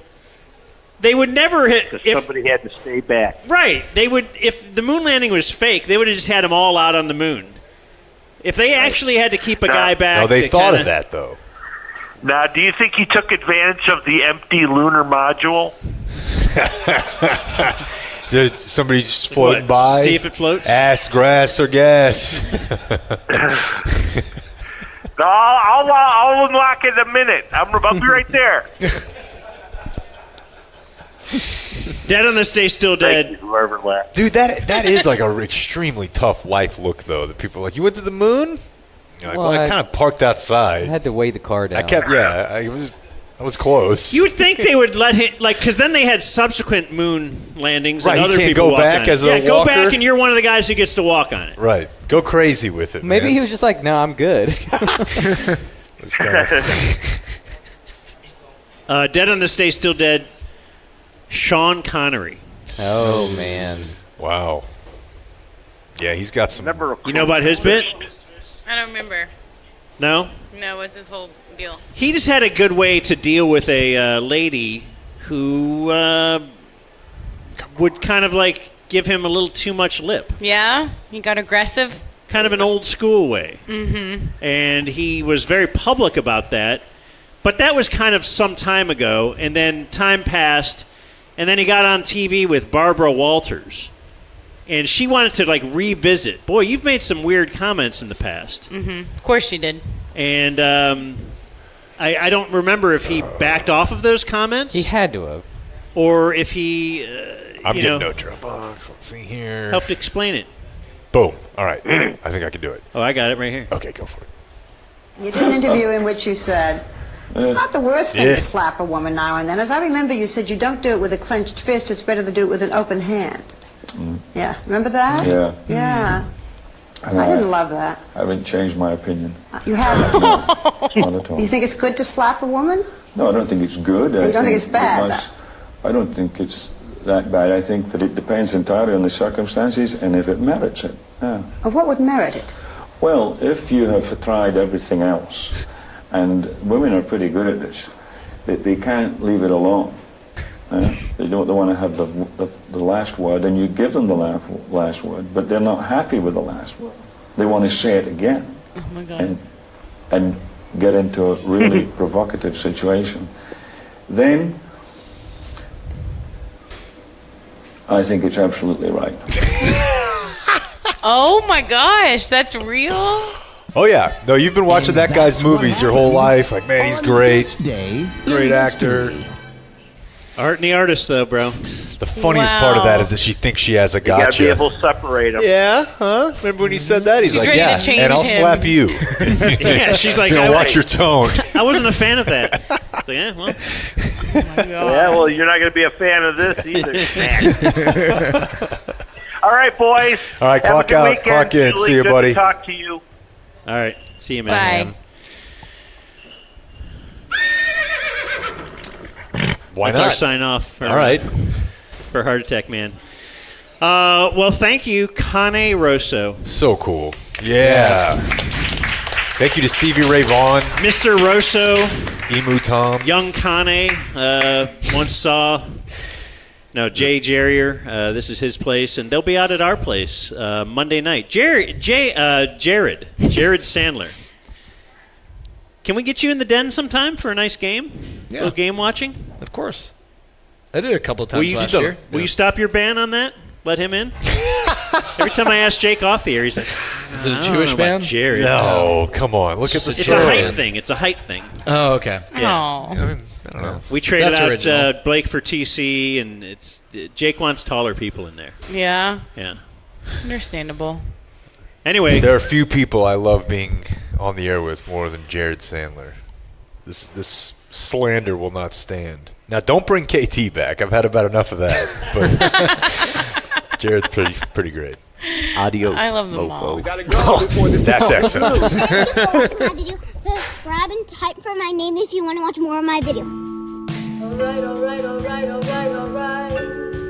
Alright, alright, alright, alright, alright. I never listen, I'm gonna listen. I wanna listen to the Dumb Zone.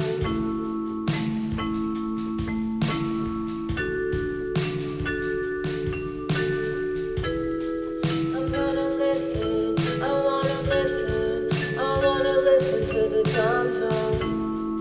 Alright, alright, alright, alright, alright. Alright, alright, alright, alright, alright. I never listen, I'm gonna listen. I wanna listen to the Dumb Zone.